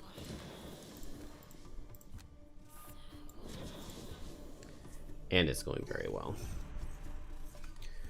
Would it be impossible on +2 if you couldn't negate damage by losing cards? I mean, not impossible. I mean, it would change the way that I play significantly. And it would definitely be way harder. Losing cards to damage is a very, very, very huge part of the way I specifically play the game. But I think in general, it's probably very important to basically everyone. Alright, if I go at 18 and attack this guy with advantage using the Banner of Strength damage, a +1 kills. And then I can get a shadow here, and I could teleport in on Deathwalker if I want to. Don't necessarily know if I want to. There's a lot of damage coming out of these archers, and we haven't started to hurt them yet. And I also can't move my banner forward at all. Blink Blade, 1, 2, 3, 4. Kinetic transfer, and they suffer damage, and then Blink Blade just dies. Is not the greatest of plans. Drifter's really far away. That is really unfortunate. I could play the Violent Inheritance Loss just for the move.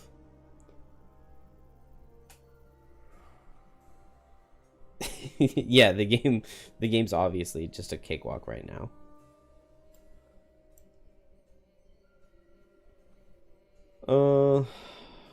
What is the play?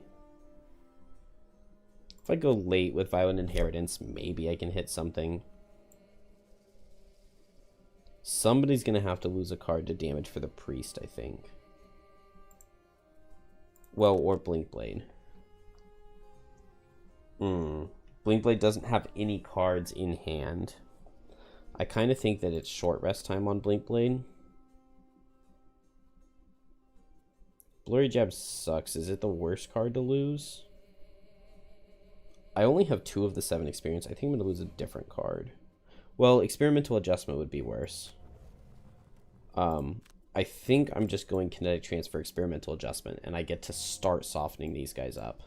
And potentially be in their way to make it harder for them to reach. Like if they only have move 1, attack range 4, then if I go right here, they actually, none of them can do any damage. And I like that. No, it's the move a lot card.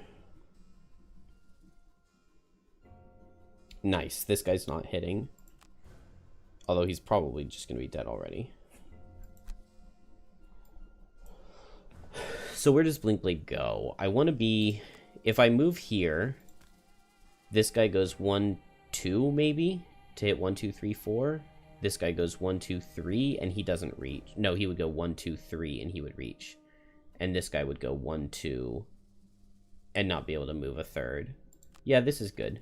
I'll have enemies next to me, and only 2 of them can reach.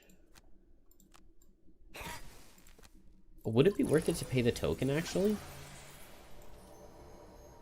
If I pay the token, this guy gets pushed for 2, this guy gets pushed for 1, this guy gets pushed for 2. I'm gonna pay the token and push them away.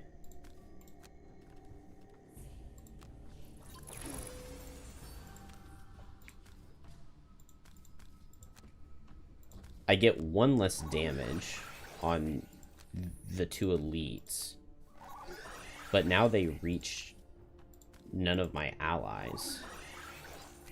And I don't really need that token anyway, because I want to just go at 99 next turn.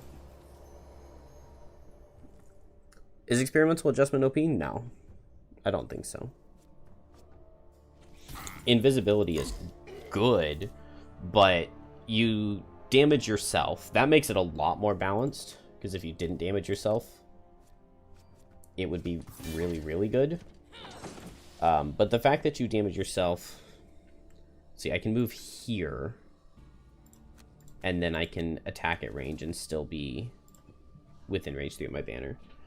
Oh, he's not dead yet. The fact that you damage yourself with it helps a lot in making it not be overpowered.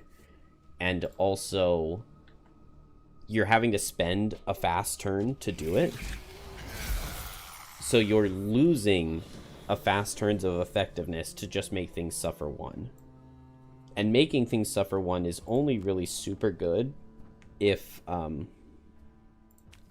you have the double time up and you're doing like kinetic transfer with it to make multiple enemies in an AoE suffer 2. So I don't think it's OP, no. But I can double hit with Drive Recharge, Temporal Displacement, then I get a token and I can go fast next turn. That seems pretty good. Is this long restable for everybody who wants to do so? Honestly, if Banner loses 2 cards, I still think it's winnable. And I just don't feel like she's going to have to. I don't know why I don't feel that way, though. Maybe I go fast on Drifter and I move so that he tanks 1 hit.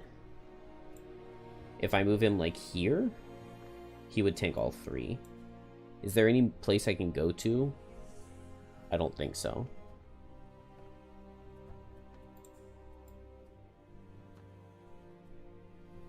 None of these guys are marked. I could move this Shadow for 2 and Lingering Rod all 3 of them.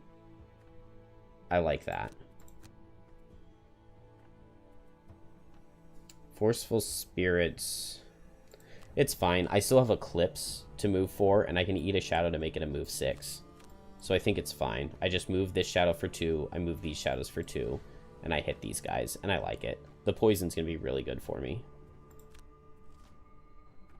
Immobilized, but not hitting super hard, and a Disarm out of Priest. What a bro. What a bro. This does mean that they're all hitting the Priest, doesn't it?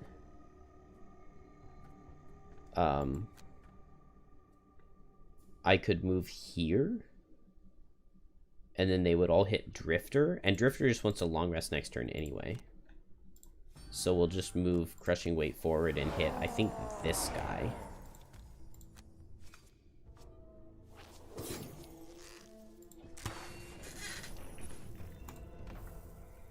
And now Deathwalker. Move Shadows. I don't need to move that one.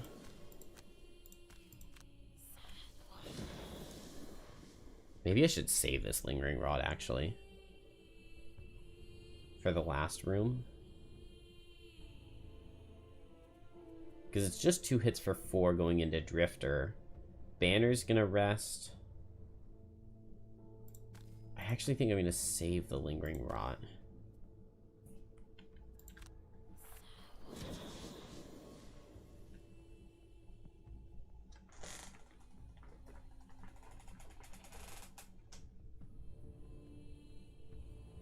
Is the top of drive recharge good? Yes, I do think it's good. Having a bless just in general is just nice. You don't have to draw it. The ward is really nice unless you're going to use it for invisibility. But having 4 fast turns in a row, like doing something like setting it up before the second room in the first scenario, is just really nice. So I really like drive recharge. I basically run it until I have the -1 time tokens in the deck. And once you have the -1 time tokens in the deck, it's not nearly as important, especially when you have the level 5 card to go fat, or to play 3 cards in a turn. And Drifter's Destructive Fury, I don't generally run it. The only reason I brought it here is my battle goal was to kill 2 enemies in the same turn. And so I switched it in to help me kill 2 enemies in the same turn. And yeah, the top of drive recharge is a burn. I think I'm not gonna Lingering Rot. Well, I still have a lot of stamina even with it.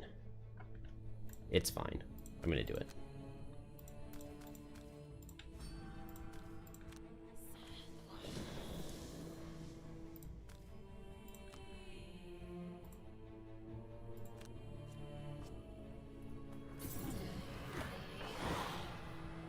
Oh, come on. Why did it not hit everybody? Dang it, it's gonna crash the game now. Oh, this is the beginning of the round anyway.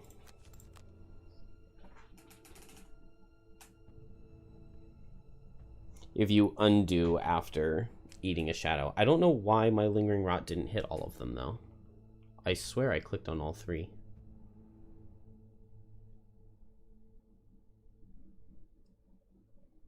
Maybe it was because after I did that, I clicked again for the Strength of the Abyss.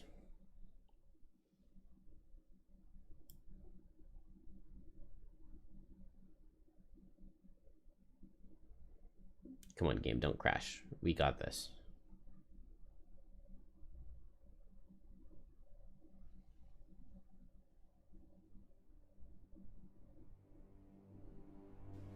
I hear the music.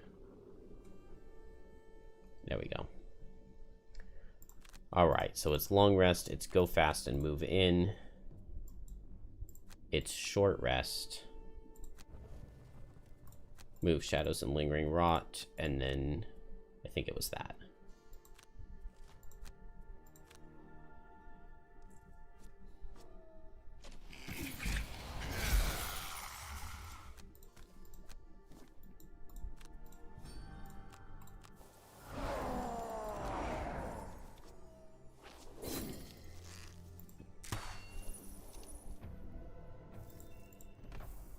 Alright, hopefully I can click on this correctly this time.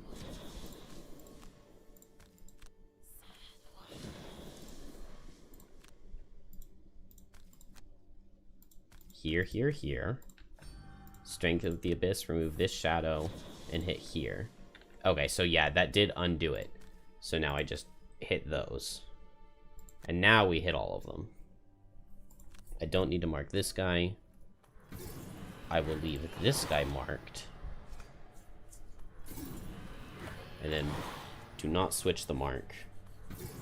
But get very, very good damage. That's a really good Lingering Rot. Okay, Drifter will just lose a card to that. Wow, crit and +2. They were really trying.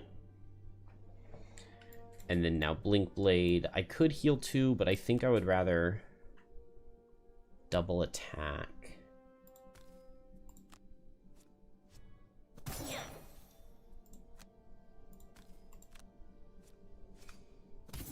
Maybe focusing the damage on one would have been better.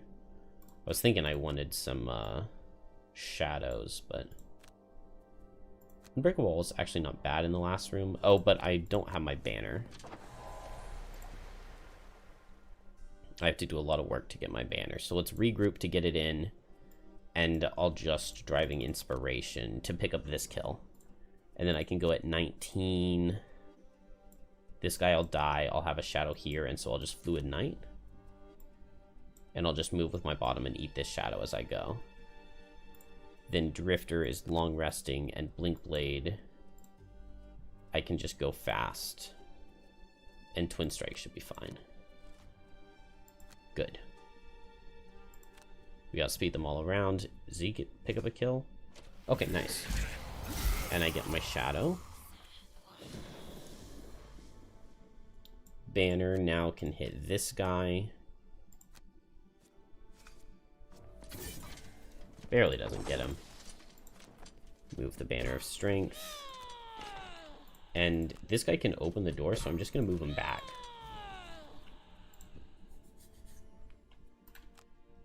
Deathwalker hits here and marks.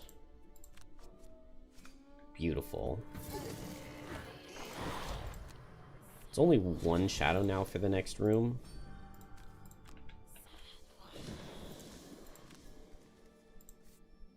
Oh, I guess I shouldn't have Strength of the Abyss that shadow because I could have grabbed it next time.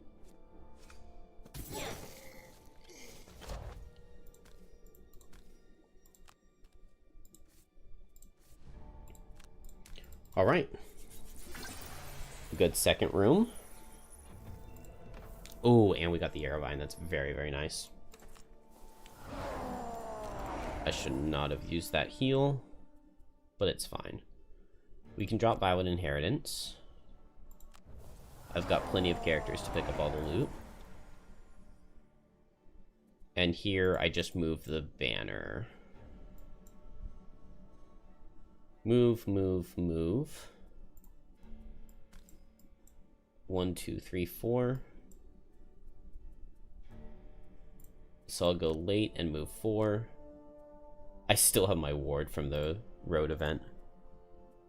Long rest and get a token. And everybody's pretty healthy. I guess I'll just use the rest of my continuous health.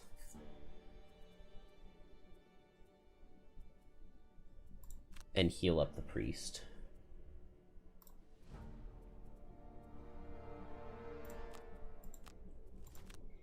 Banner's gonna be stuck here, since she can't move with the Banner. But Drifter can open this door and back up, maybe?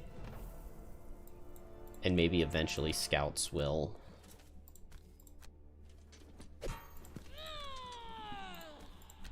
move with loot and jump. And I can still move the Banner Spear up to, like, here.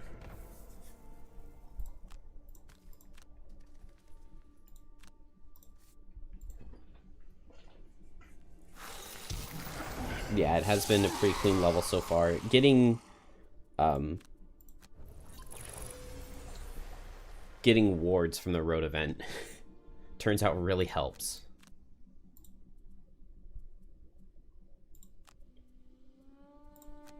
Alright, I'm just going to go late with my characters except for Deathwalker, and Blink Blade will just go invisible and open the door.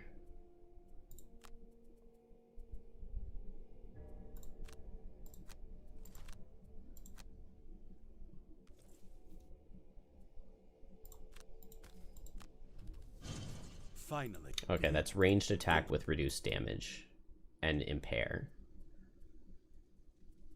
There are 4 of them and just 1 elite guard. This isn't too bad. They do deal a decent chunk of damage. 1, 2, 3, 4. Use this shield before I get impaired.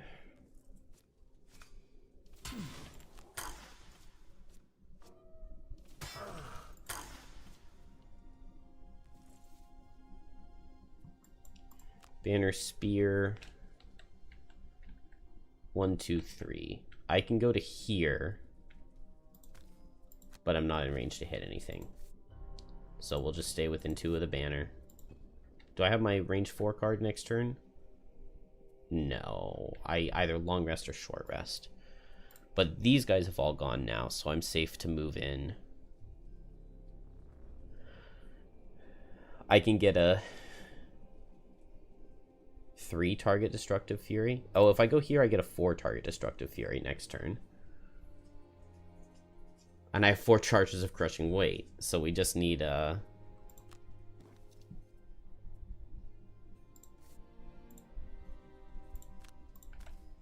we just need an ally to do some damage to these guys to get that Destructive Fury going.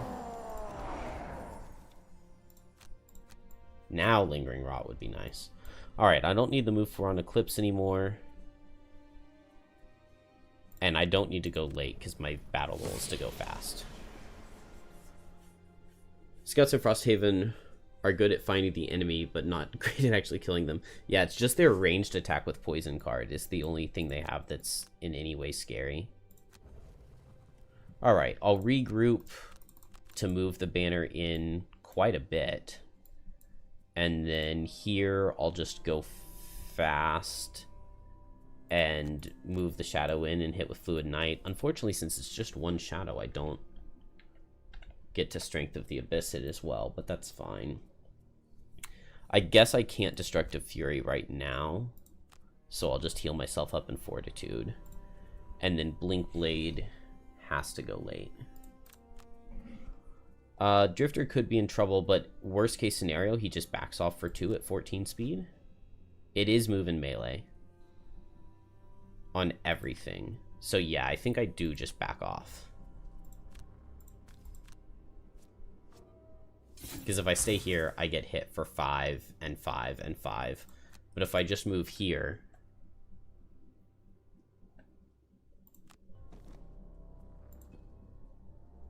and I move...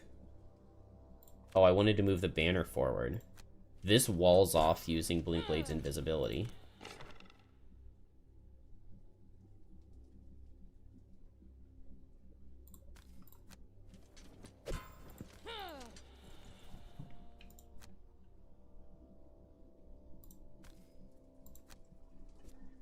And now they can't get through the doorway.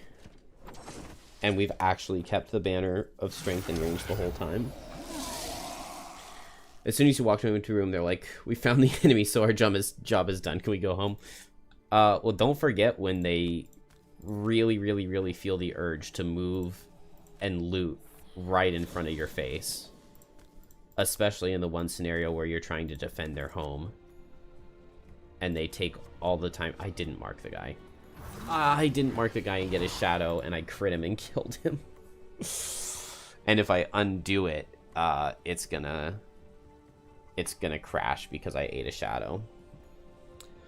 So we just won't do that. We'll just not have a shadow on Deathwalker, because I think it's going well enough that we don't need it. I just need to not get a ton of experience on Blink Blade. We got both the Aravine, that's really nice. Alright, I need to pick up 2 loot while adjacent to an enemy. Oh, and I don't have pincer moves, so I have to stack the enemies on top of each other. I need to kill 2 enemies in the same round, so we need to get this guy low, I guess.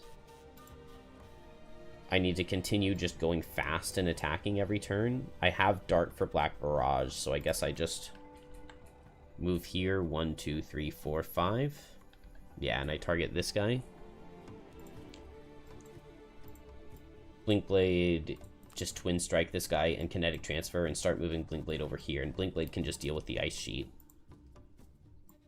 And then Drifter, we get to save Destructive Fury.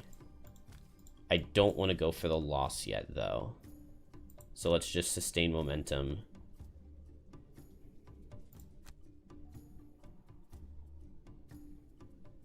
I need to keep the banner alive. So I move up here, and I hit this guy for 1 and wound him. And Blink Blade hits and hits.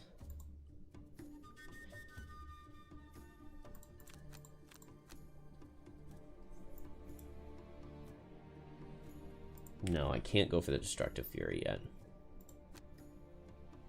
I think this will be good, though.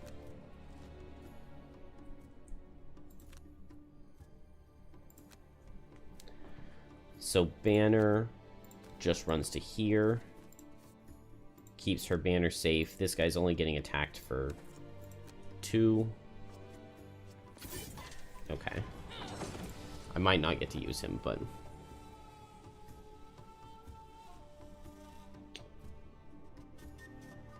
yeah, it could be a very nice unbreakable wall. I don't think I have it anymore. Yeah, I dropped it because I have to stay within range 3 of the banner for the mastery, but if it weren't for that, it would make for a very nice unbreakable wall.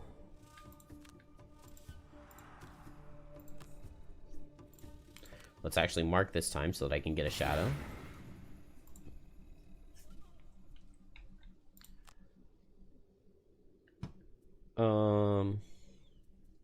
Moving in melee and hitting hard. It's fine. We'll just spread the damage out.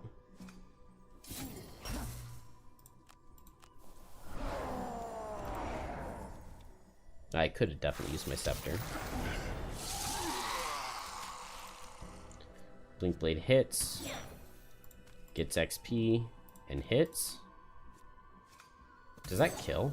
Okay, that leaves 2 guys at 1 health.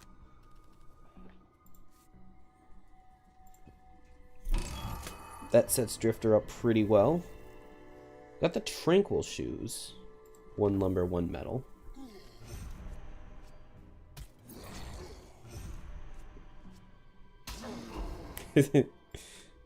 I did kind of predict a similar moment to this. I think I said earlier that Unbreakable Wall is good for the last room, but we didn't need it. We didn't need it. Alright. Do I burn this loss just to kill these 2 guys? I mean, I think the answer is yes. The only question... I'm going to short rest, and I'm going to play double losses here, because then even if I miss one of the kills, I can get the other one with no remorse. And then even with -2s, I'm guaranteed, because I can't miss both. And then Drifter's basically exhausted after that, but we easily finish the scenario with everybody else. So I think it's worth it.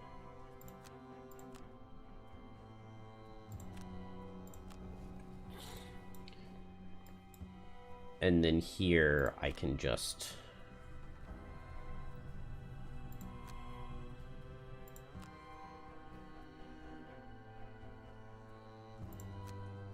go at 24, and I'll have the shadow from this guy. And Blink Blade can long rest.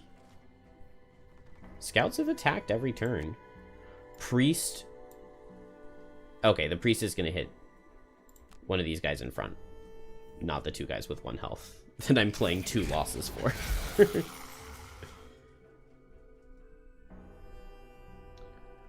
Sometimes you wish there was more of an incentive to play the spicy lost cards. I think for the most part in Frosthaven, with a lot of them, they do a good job of making you want to play them enough. Definitely a waste with the way I played that one right there, but let's see. Do I want to play this loss becomes the question. I just get 1 more turn after this, but a disadvantaged attack for 3, I can take that.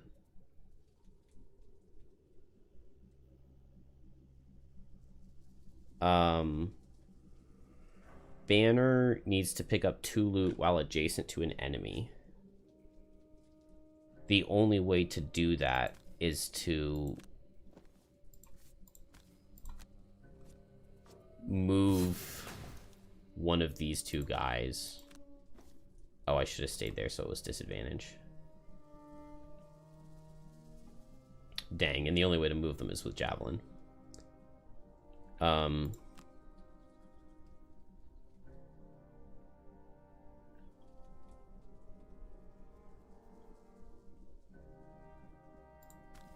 I'll just hit this guy at range.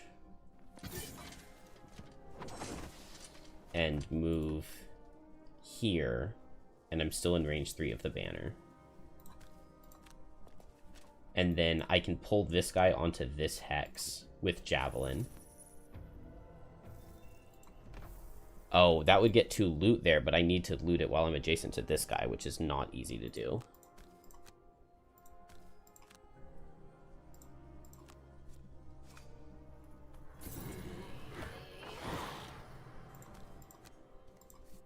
Especially with the priest here just to screw everything up for me.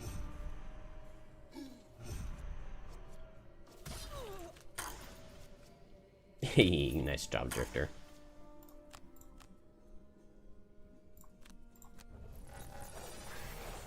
Oh, I should have kept Scene in the Hourglass. Because I could have played 3 cards next slow turn. But it's fine. Well, Temporal Displacement, move, and hit with Twin Strike. 1, 2, 3, 4. I'll just move for 4 and attack for 2. Here... I want to pull this guy here and kill him here. But I can't move away from the banner. Maybe it's too hard to try to set up the pickpocket. But if I kill this guy on this hex and then get this guy right here somehow, which I can just do with Javelin.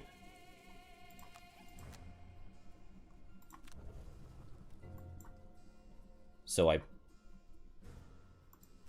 hit this guy and pull him in, and then I want to go faster on Deathwalker, move up and hit him. The priest can hit him too. I think this is all fine. He's still attacking every turn is annoying.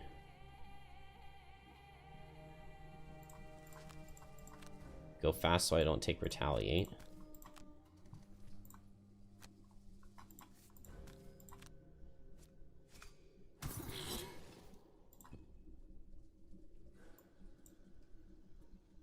Drifter, maybe I'd rather just poison this guy. Because we're going to have to kill him eventually. And we'll just heal up Banner, because she's going to get hit here.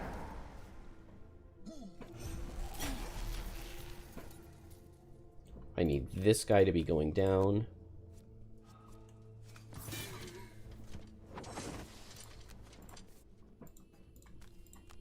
And I need him to die on this hex specifically.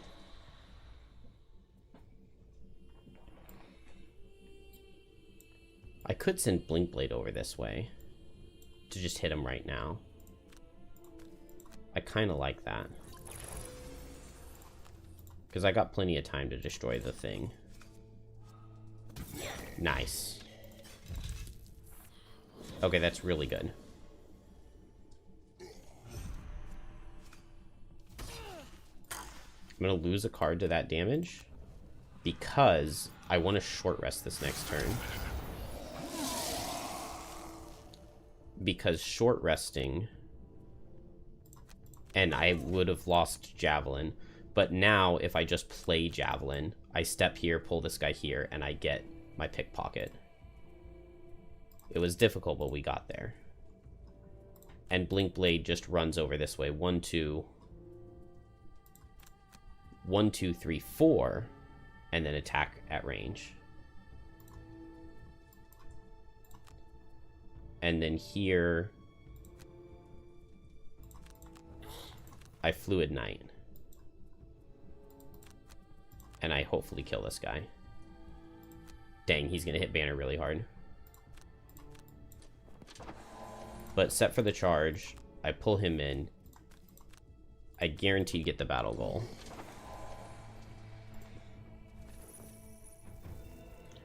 Plan for destroying the ice wall? Blinkblade's got it.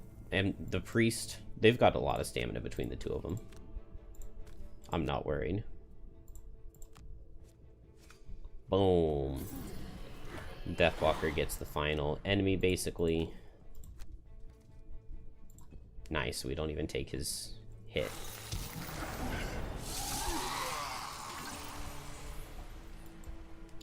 Blinkblade, move 4. I guess 24 health is quite a bit, but I think Blinkblade has more than enough stamina to deal with that. He has his bottom attack still with Temporal Displacement. The priest will be hitting eventually. I think Deathwalker is going to be able to get off 1 attack for 5 into it.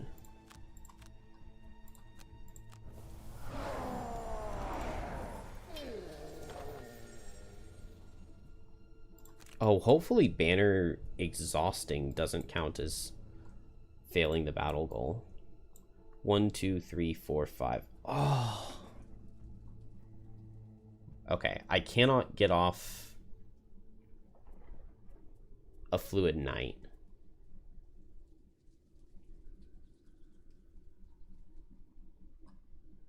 But I can play...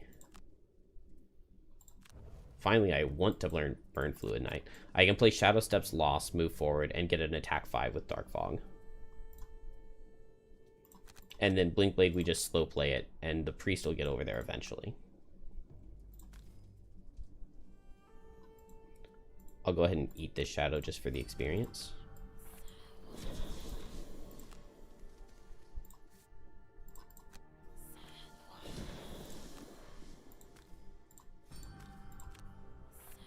Come on, big attack for 5. 4 damage. Yeah, tonight has gone significantly better. Hit the ice wall with the weapons. I will try that.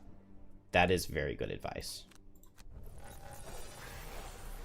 Blinkblade has two turns, long rest, 1 turn, long rest, 1 turn, long rest. That feels like plenty. I really hope that this guy moves out of the way. Wait, which card did I just lose? I would like to pick up that piece of loot, but... 1, 2, 3, 4. I can also just attack... Oh, no, I can't attack for 1. I would lose my... I would lose my Guardian of the Flag Mastery that I've gone for this whole scenario. We'll just move next to this thing. Yeah, I don't get it. Oh, well.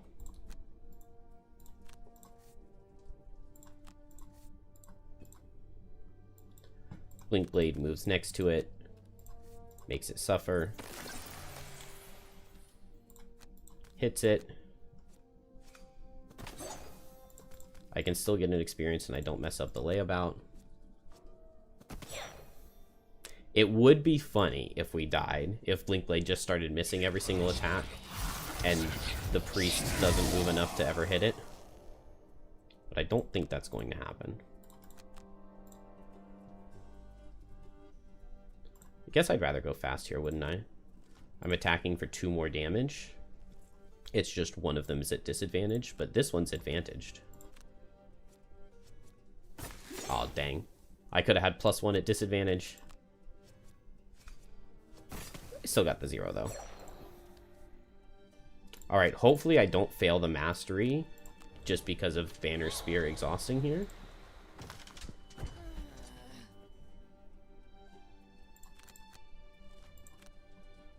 Nice. And the Priest guarantees it here.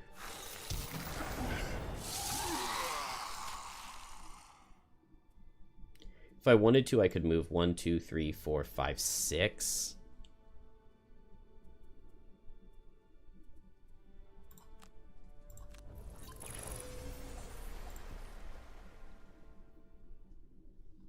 There's no way that this Priest heals like 5 turns in a row, right? There we go. Does he destroy it now? Beautiful. I should get the mastery anyway. Good. And then Blinkblade can just move 6 and loot 1 and get the final loot token. And not pick up that layabout experience.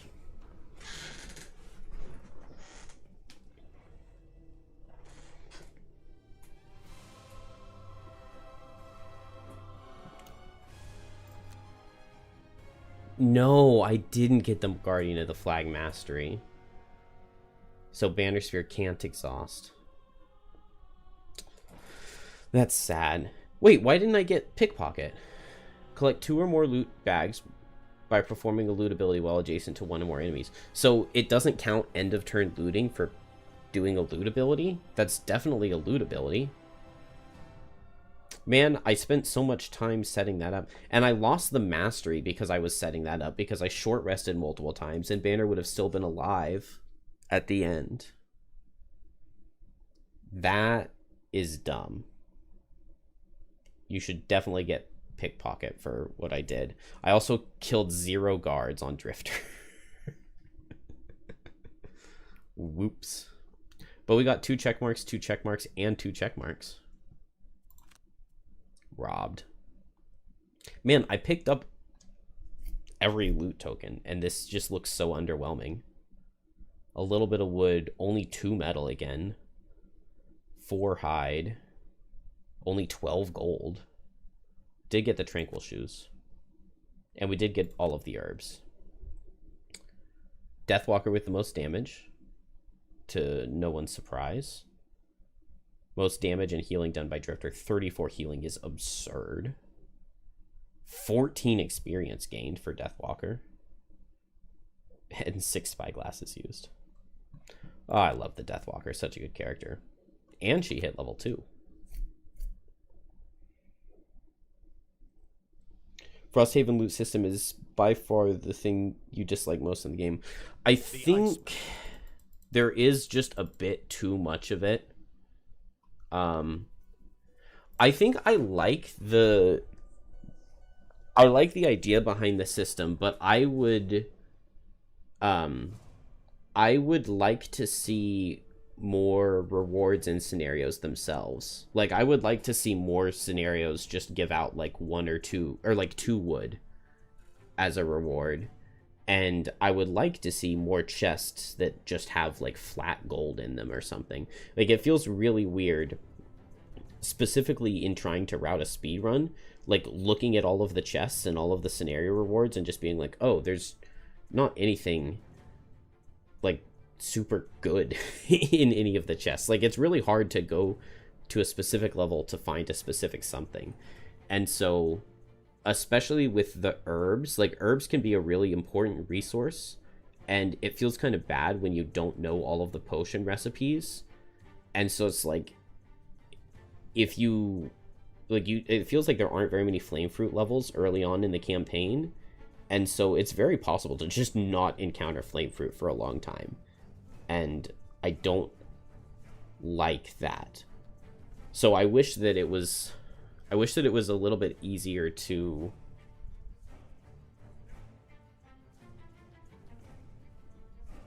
I don't exactly know my thoughts, because I like going to a specific level specifically because you want the herbs that it has to offer.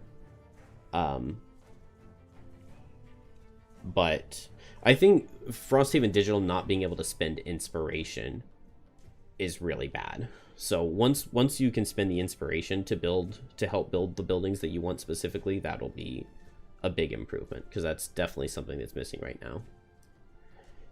But like, having played Gloomhaven a little bit this last week, the Frosthaven loot system is definitely better, because like, there was just so much gold. I was just overflowing with gold in Gloomhaven, and it felt really dumb.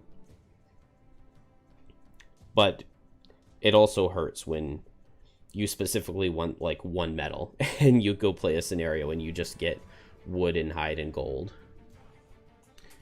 You think the idea goes behind what the scenario goals are and goes against most of the roles in the party. Try loot as a frontliner like Banner Spear, for example. You're just wasting turns. Other classes can free loot. You can't share loot, which is terrible if you play 2-man. Loot sharing would be really nice. You shouldn't transfer loot to avoid having a new character be overpowered. I'm fine with new characters. I don't know. I don't like having a new character and just having like 1 or 2 items on him. Have them be showered with gear, but you should be able to buy gear for other characters if you have the resources yourself. Yeah. I would not mind loot sharing at all. And I think they mentioned that they're not against imposing some sort of loot sharing in some way. All right, let's get Resolved Courage. It's felt really weird to not have it. I don't need Unbreakable Wall here. It doesn't help that much. And we have a bunch of perks to spend.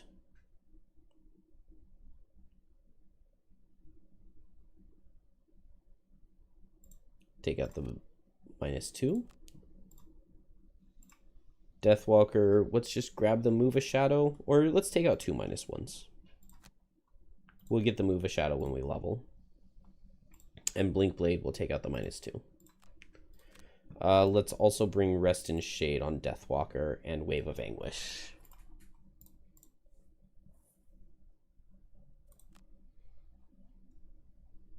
Then never do a basic action. We'll do that. And we'll summon the banner and we'll keep it alive. Perform a long rest after having suffered damage. Never kill an elite or a boss. Kill 3 or fewer enemies. That should be very doable. Oh, but I want to kill 2 guards. I really want to kill 2 guards on Drifter.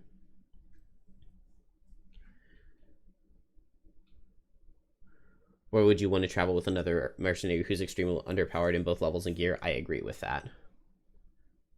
And your campaign, you introduced a loan system. Interesting.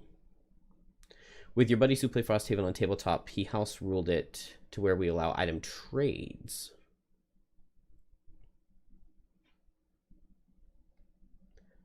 Yeah, in general, I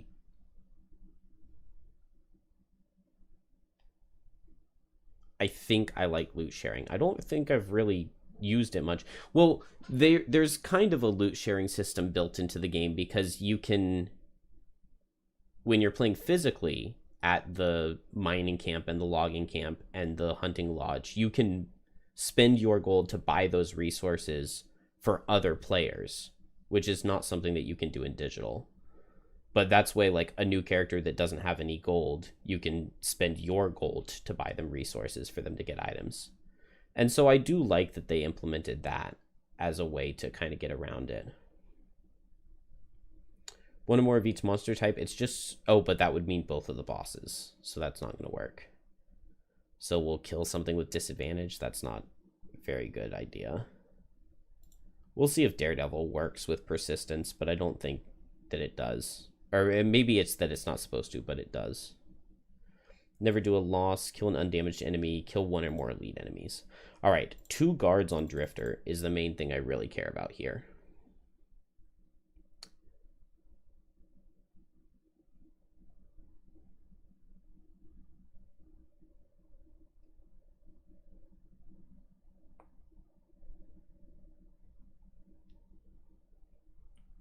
I can't believe that Drifter played levels 1 and 2 and didn't get a single guard kill, even though there are like 10 guards between them.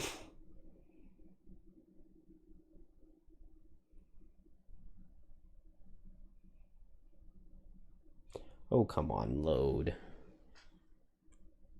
I want to summon a banner on turn 1. I'm not going to be able to do any Deathwalker masteries. Maybe Blinkblade could never be targeted. Ugh, 3 archers is gross. Oh, and there are only the 2 guards, so Drifter has to kill both. It's not impossible, though. I want to save my losses for the boss, because no remorse. I need to do like 44 to the boss. So I shouldn't go for Blinkblade's Never Be Targeted Mastery. Oh, but Rest and Shade Wave of Anguish plus Drifter's No Remorse Vile Assault basically gets the boss immediately. And then nobody else has to worry about anything. So we'll just go ahead and wound these guys and get the Banner of Strength out. Blinkblade. Let's just go for a lot of late movement, maybe. We'll just see if that'll be enough. I can move 1, move 3, maybe, and maybe the archers will come closer. And then here we can just make a bunch of shadows, and we just won't need any shadows. So no Fluid Knights for me.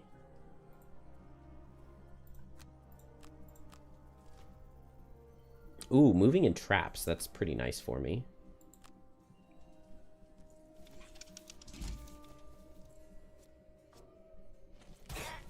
Blinkblade's gonna get hit a lot, isn't he? Whoops.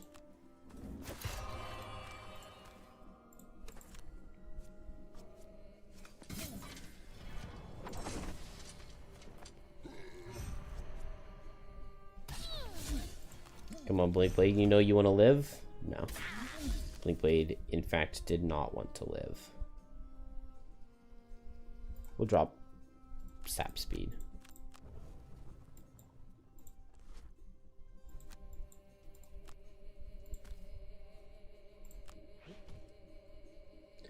Who am I unlocking? We haven't played very much Fist. So I think I'm going to unlock Fist, kill Snowflake.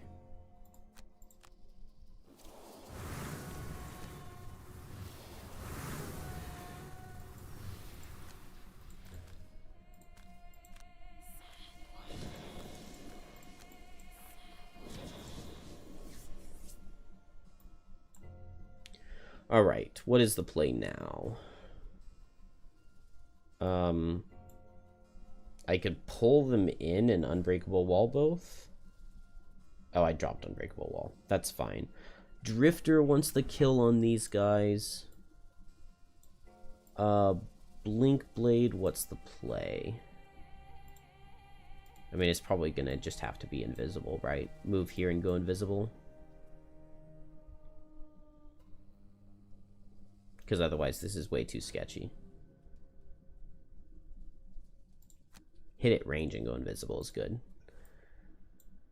Deathwalker. Hit multiple with Forceful Spirits. Maybe move here and hit multiple with Forceful Spirits. Or move here is better. What's my thing? 2 cards to the lost pile. It did count that one.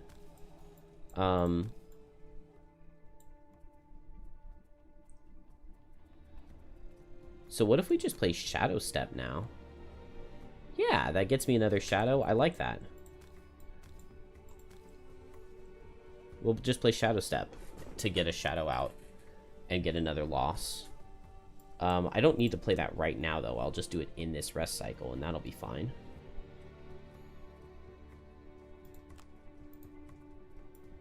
And then Drifter. Just go fast-ish and hit. Why not? We didn't do a banner turn. Step here, Resolved Courage both. Is there any downside there? The downside is that I would love for them to not be able to hit me, but I don't think it's actually that big of a deal. Short range archers is nice. Hoping to see some Fist banner. Yeah, my very first playthrough in digital, I played Fist banner, and I was amazed at how useful pushing and pulling into formations was, and brittling with banner's high base damage is also very good. So that is one of the reasons that I wanted to play banner right now and get its mastery.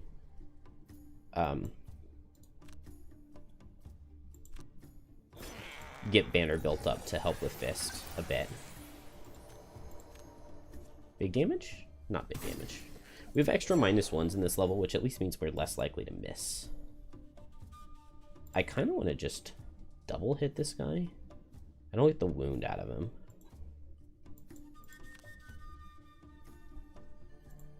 What if I double hit him? There's like a small chance that I could kill him.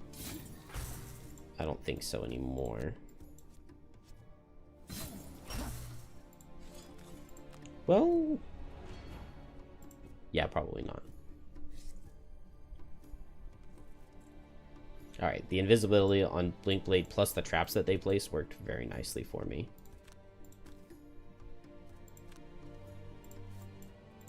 Let's give Banner the shield before I forget. Spyglass this guy and the Banner of Strength into this guy, and we get a +2 at disadvantage. Yes! A +1, and he dies to the wound. No, he dies to the wound, which means that Drifter doesn't get 2 guard kills. And we survived because of the 2 shields. Oh, I did a basic action.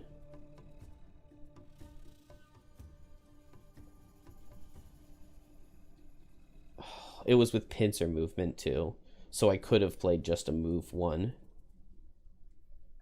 And not failed specialist. But I just always do that. I just do the speedrunning thing in default to... Do I undo all the way back to the last turn? I'm going to. Because I want that battle goal. And I didn't do anything wrong. I just clicked the wrong thing.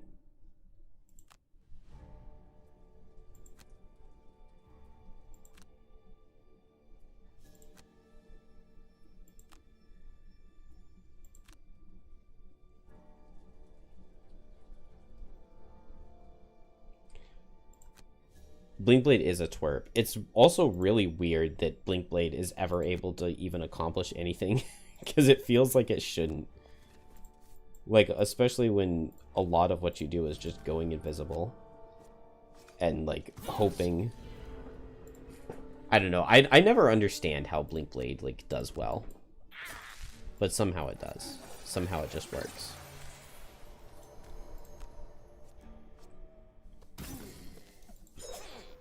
Like, it doesn't feel like what Blinkblade's doing is the most useful.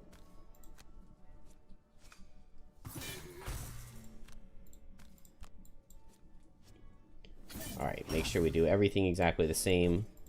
It is painful because I know that I'm messing up my own retirement.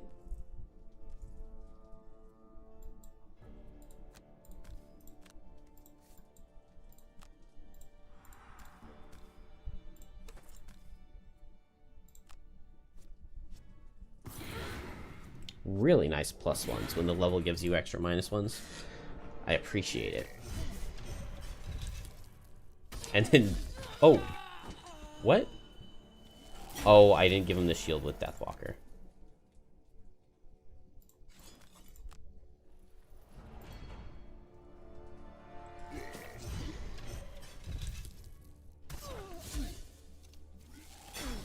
Alright, now we're right back to where we were.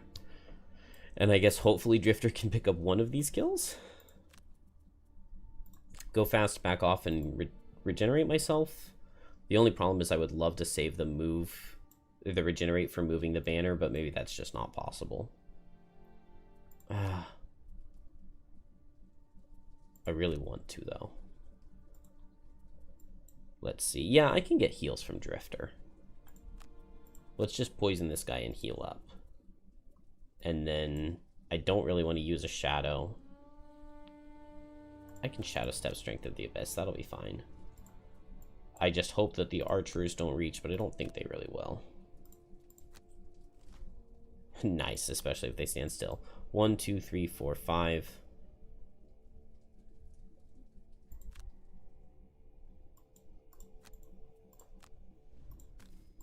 So I think this one's going to hit Deathwalker. 1, 2, 3, 4, 5.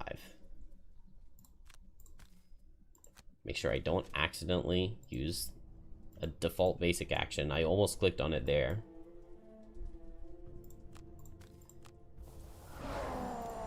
Heal up and poison. Man, poison plus Banner of Strength adds up so quickly.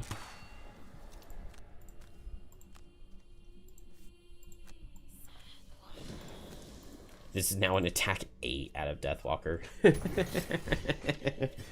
Attack 8 crits for 16. That's just absurd. Oh, you hit Drifter. Blinkblade picks up a kill, maybe? Nah, let's save the Poison Dagger. +2? You know you want to? Oh, Poison Dagger would have killed.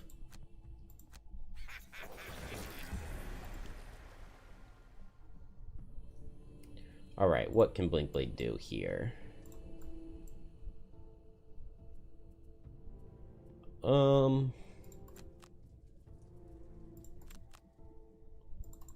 Default attack with Borrowed Time and run away for 5. Move Shadow for 5 and hit with Fluid Knight. And just go late.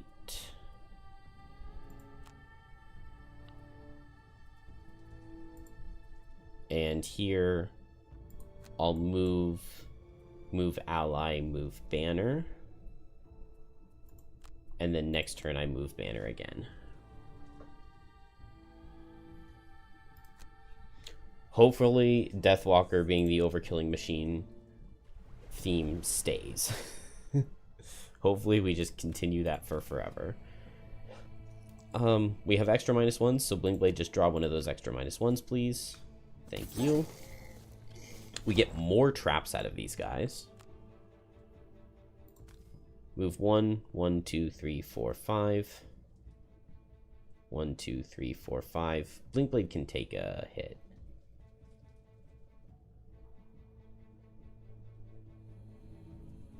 Although I kind of want Banner Spear to be standing right there. Yeah, and I can let Banner Spear get the loot. So Blinkblade can go right here.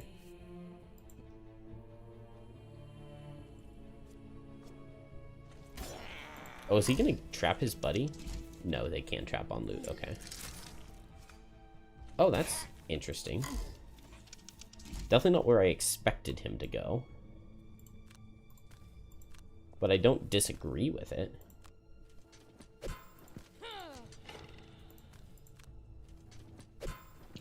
Move both of these forward.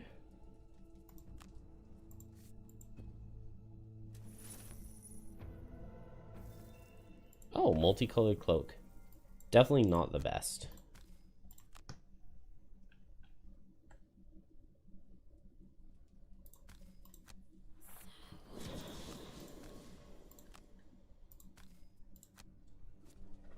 Oh, Deathwalker.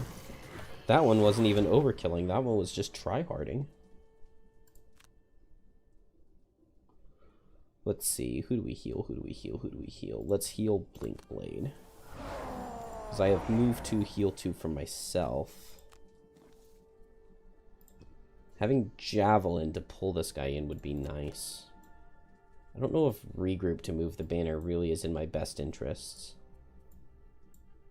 I have Dart for Black Barrage, so we'll just do that. Blinkblade had to lose that card on before the first turn. I guess I just muddle. He could get his 3 range attack. That is not his 3 range attack.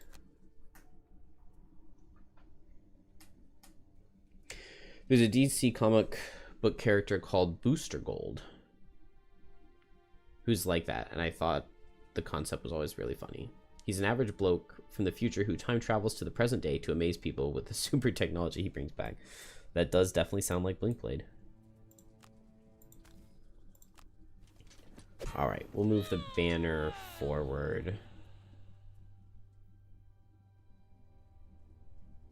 Let's just move it forward 3.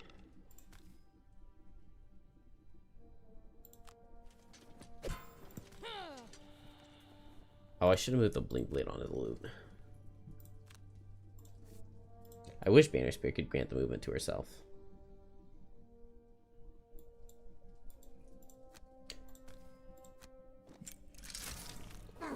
Deathwalker is flexing because it's the only character that I know how to play. Do I want to just give this guy disadvantage rather than dealing more damage to him? I think I would rather him be muddled than me deal like 3 damage to him. Because this way he can't crit me. Do I move backwards to pick up the loot? I don't hate it. Although I do want to be close to the next room when I make my next shadow.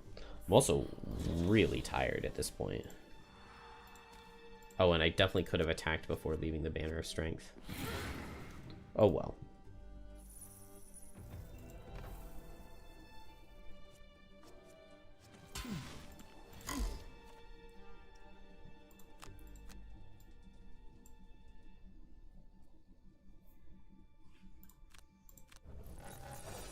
Alright, I need to get Blinkblade over there to kinetic transfer that guy. So Drifter moves back at 30 speed. Blinkblade goes in at 36.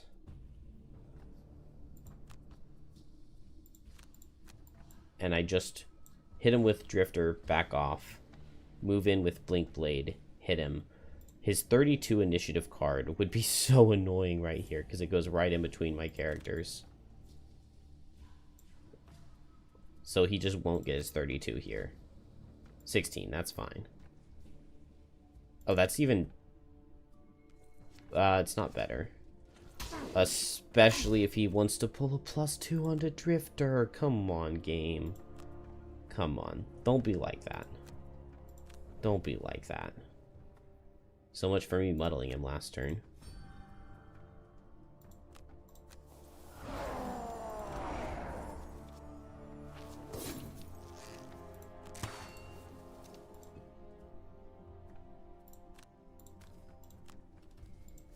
Alright, I get closer.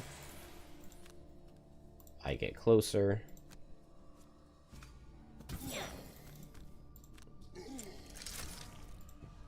And he almost dies. And now I just shoot him over the wall with advantage. And a 0 will kill.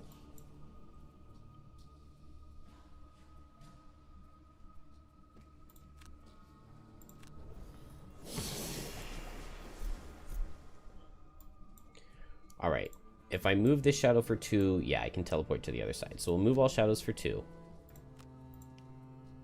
I'll long rest. I'll go fast, run up, and hit him with Driving Inspiration. Just a move 2 works for that, though. And then Blink Blade will run over after and just guarantee it with a Blurry Jab. There's the 32 that I didn't want to see last turn. Dang it. This would fail my Specialist.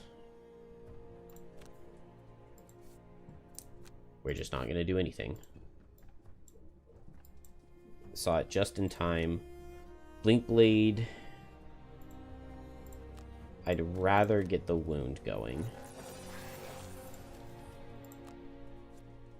Nice.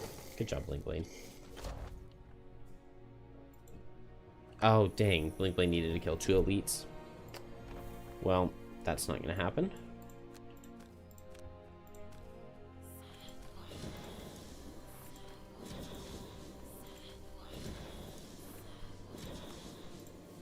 Alright, I need Blink Blade to move out of the way so that Deathwalker can teleport there.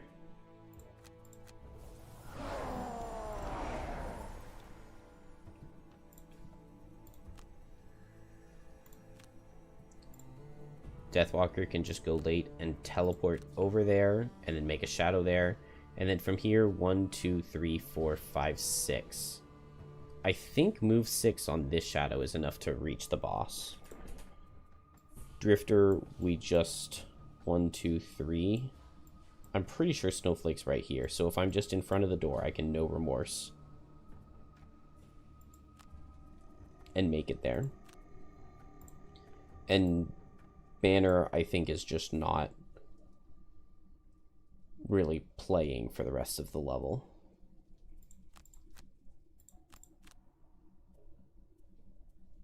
But that's fine, because she shouldn't be needed.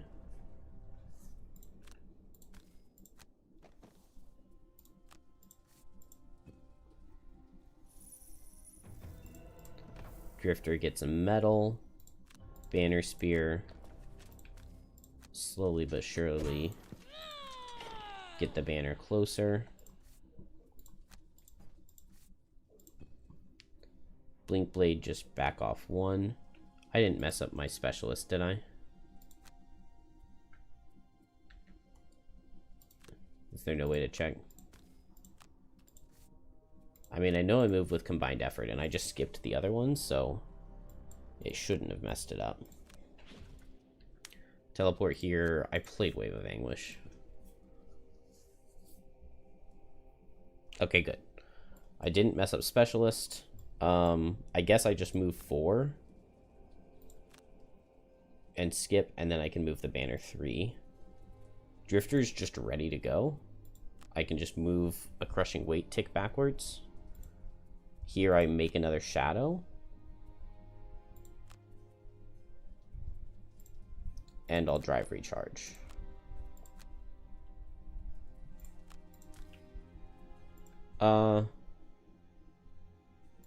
I think it's kind of worth it to just step on this trap and pick up this money. Because I actually just don't plan on doing anything with Banner Spear. Like, the banner will give Deathwalker 1 damage.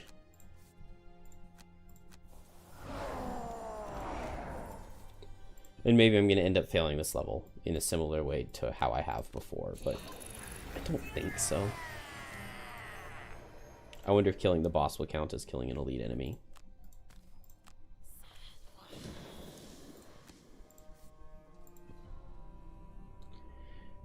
And let's just go. I can move the banner forward a little bit.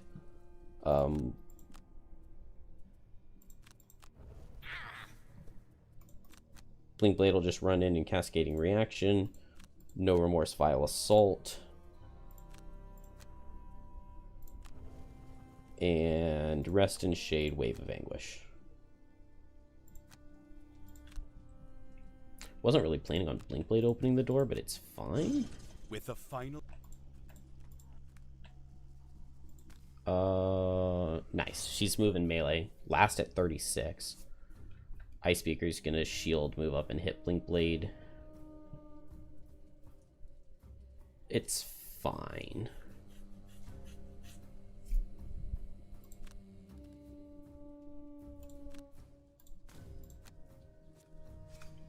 I just want Blink Blade... Actually, yeah, let's move this way. I want Blink Blade to have enough movement to be able to get to the chest easily. And this also keeps the boss down on this bottom side, which is good for me. Speaking good for me, that's not very good for me, but I think we just do enough damage. Well, no, we won't get to 44 here. But I can go pretty fast this next turn.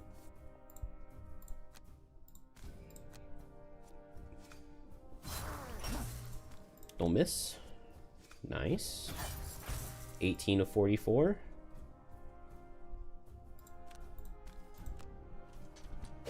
I can move this right here. Still haven't failed Specialist. Is there any reason to not move the Deathwalker in? I don't think so. Now she can get like a Strength of the Abyss potentially. Does this shadow reach? Yes, it does. Nice.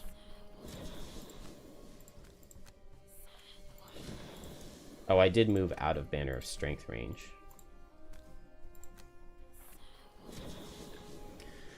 Fist is attacking with shield 3, attack 15, target 3. How come when we recruit him to our team, none of his cards do that? This isn't the Fist specifically. This is... Or, well, yeah. This is like the Ice Speaker Chieftain.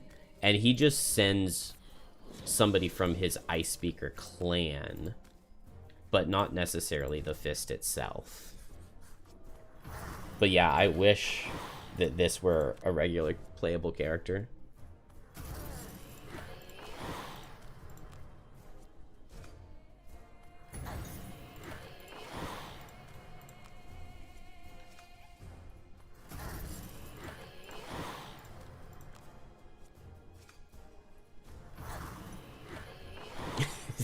Agreed, I'm still upset.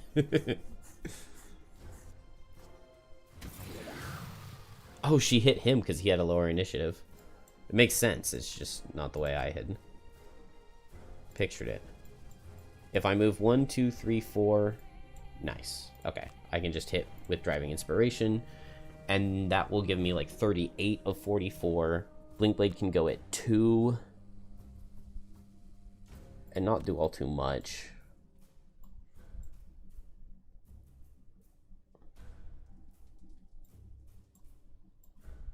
Okay, but I don't need movement on my allies, so I can get the chest. Drifter, we just go at 14. And hit for 5. And Deathwalker, we go as fast as possible and hit for 5. Easy.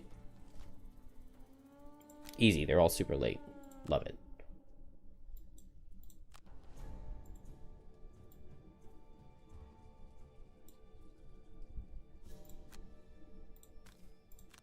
Blink Blade won't get the kill, but it's fine.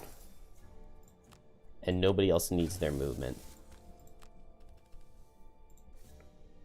So getting the chest is worth it.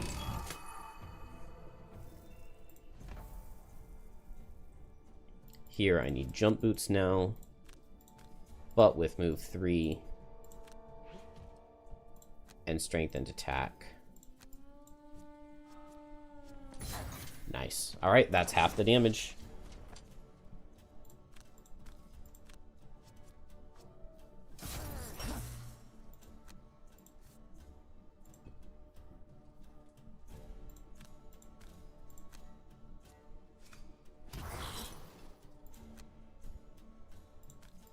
Move 1.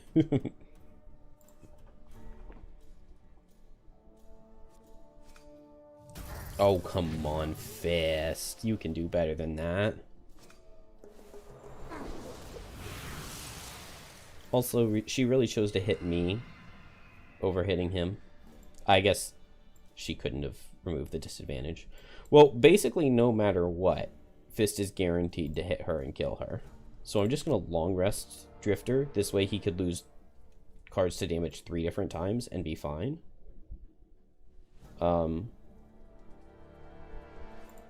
I can just hit with Dark Fog, and I can lose cards to damage multiple different times. Oh, wait.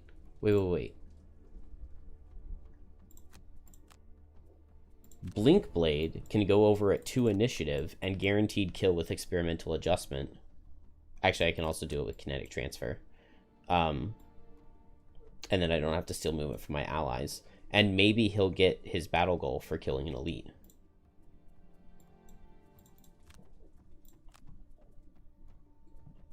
Which just means that... yeah, I can teleport there.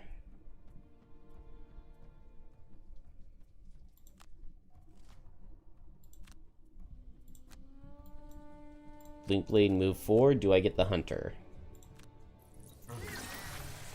Nope. Boss doesn't count as an elite, which I think is objectively correct, but if I were playing tabletop, I would count that as killing an elite. That's for sure. Blink Blade almost died to that nice soft attack for 15.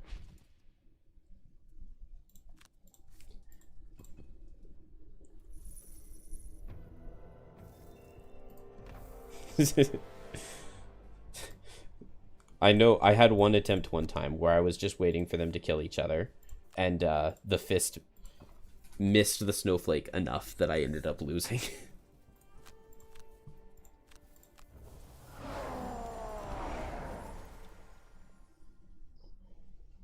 Alright. Drifter played all 3 of the intro scenarios and did not kill a single Algox guard, as was his retirement. And I didn't kill 2 elites, even though I would argue that I did. But we got Daredevil. We've gotten a lot of double check things. We got Pacifist. Did Drifter kill anything? And we got Specialist, probably for my first time ever. Still no herbs looted here. Man, that's so sad looking. I mean, we got the random item, but it being the multicolored cloak is very underwhelming. And then just metal and gold. Yeah, 0 kills on both Banner Spear and Drifter. 50 damage for Deathwalker, but when she gets to do a Wave of Anguish, you know, that accounts for basically all of it. Blinkblade with the most kills.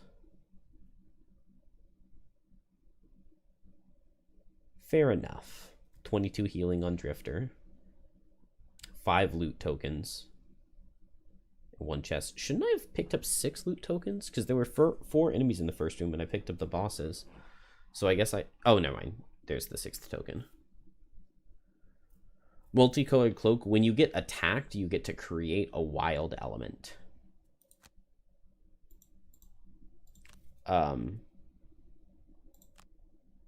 So most of the time, not very good.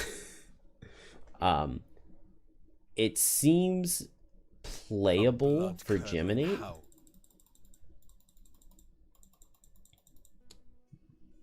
And like maybe Fist. No, I'm pretty sure you get to use it once per rest cycle. It's spent, so you get it back with long rests. So like a young man who runs a fruit stand and a fetching girl. Oh, I never remember which one of these it is. The snow dang it, we're wounded. When attacked, create any element, and then you can recover it. It sounds good to you, but that says something about you. I mean, it's good on some characters. I mean, a lot of characters don't care about elements at all. Like, Banner Spear doesn't need any elements. But, like, Fist, sometimes you really want some elements that you don't make yourself. And, Geminate, you really, really want elements that you don't make yourself. And it's definitely possible to be attacked on both of those characters. I, for the most part, would just prefer a more defensive chest. Like, especially for Geminate, you don't want to get hit too frequently, so I like a leather armor so that it's disadvantaged and you can't be crit. But also, Geminate has enough cards that losing one isn't the biggest deal. So I do think that Multicolored Cloak on Geminate is pretty good. Yeah, a character that doesn't care about an element can set it for another ally. Like, Geminate is definitely the class that appreciates it the most. Although, Astral would also like it quite a bit, I think. So there are definitely characters that it's playable on. Most of the time, I prefer a defensive chest, but I also haven't really tried the Multicolored Cloak. Like, it could be that it sets up a lot of losses really nicely for Geminate. Anyway, I'm really, really tired. So I think I'm going to go to bed. We will start off tomorrow by spending all of the resources that we have. Probably planning to go to a strong foundation with Blink Blade and Deathwalker. They're both level 2. They're built up a little bit. I think that they should be able to handle it without too much difficulty. We'll get to do the level ups and spend all of the resources. And we're in good shape. I really wanted to get Drifter retired to unlock the Enhancer, because that's one of the few ways that I can really scale my characters with the enhancements, but anyway, good night, Hero and Paradox and Brian and Sparky. I'll see you guys tomorrow. And hey, we didn't lose miserably tonight. Not too badly, at least. Have a good one.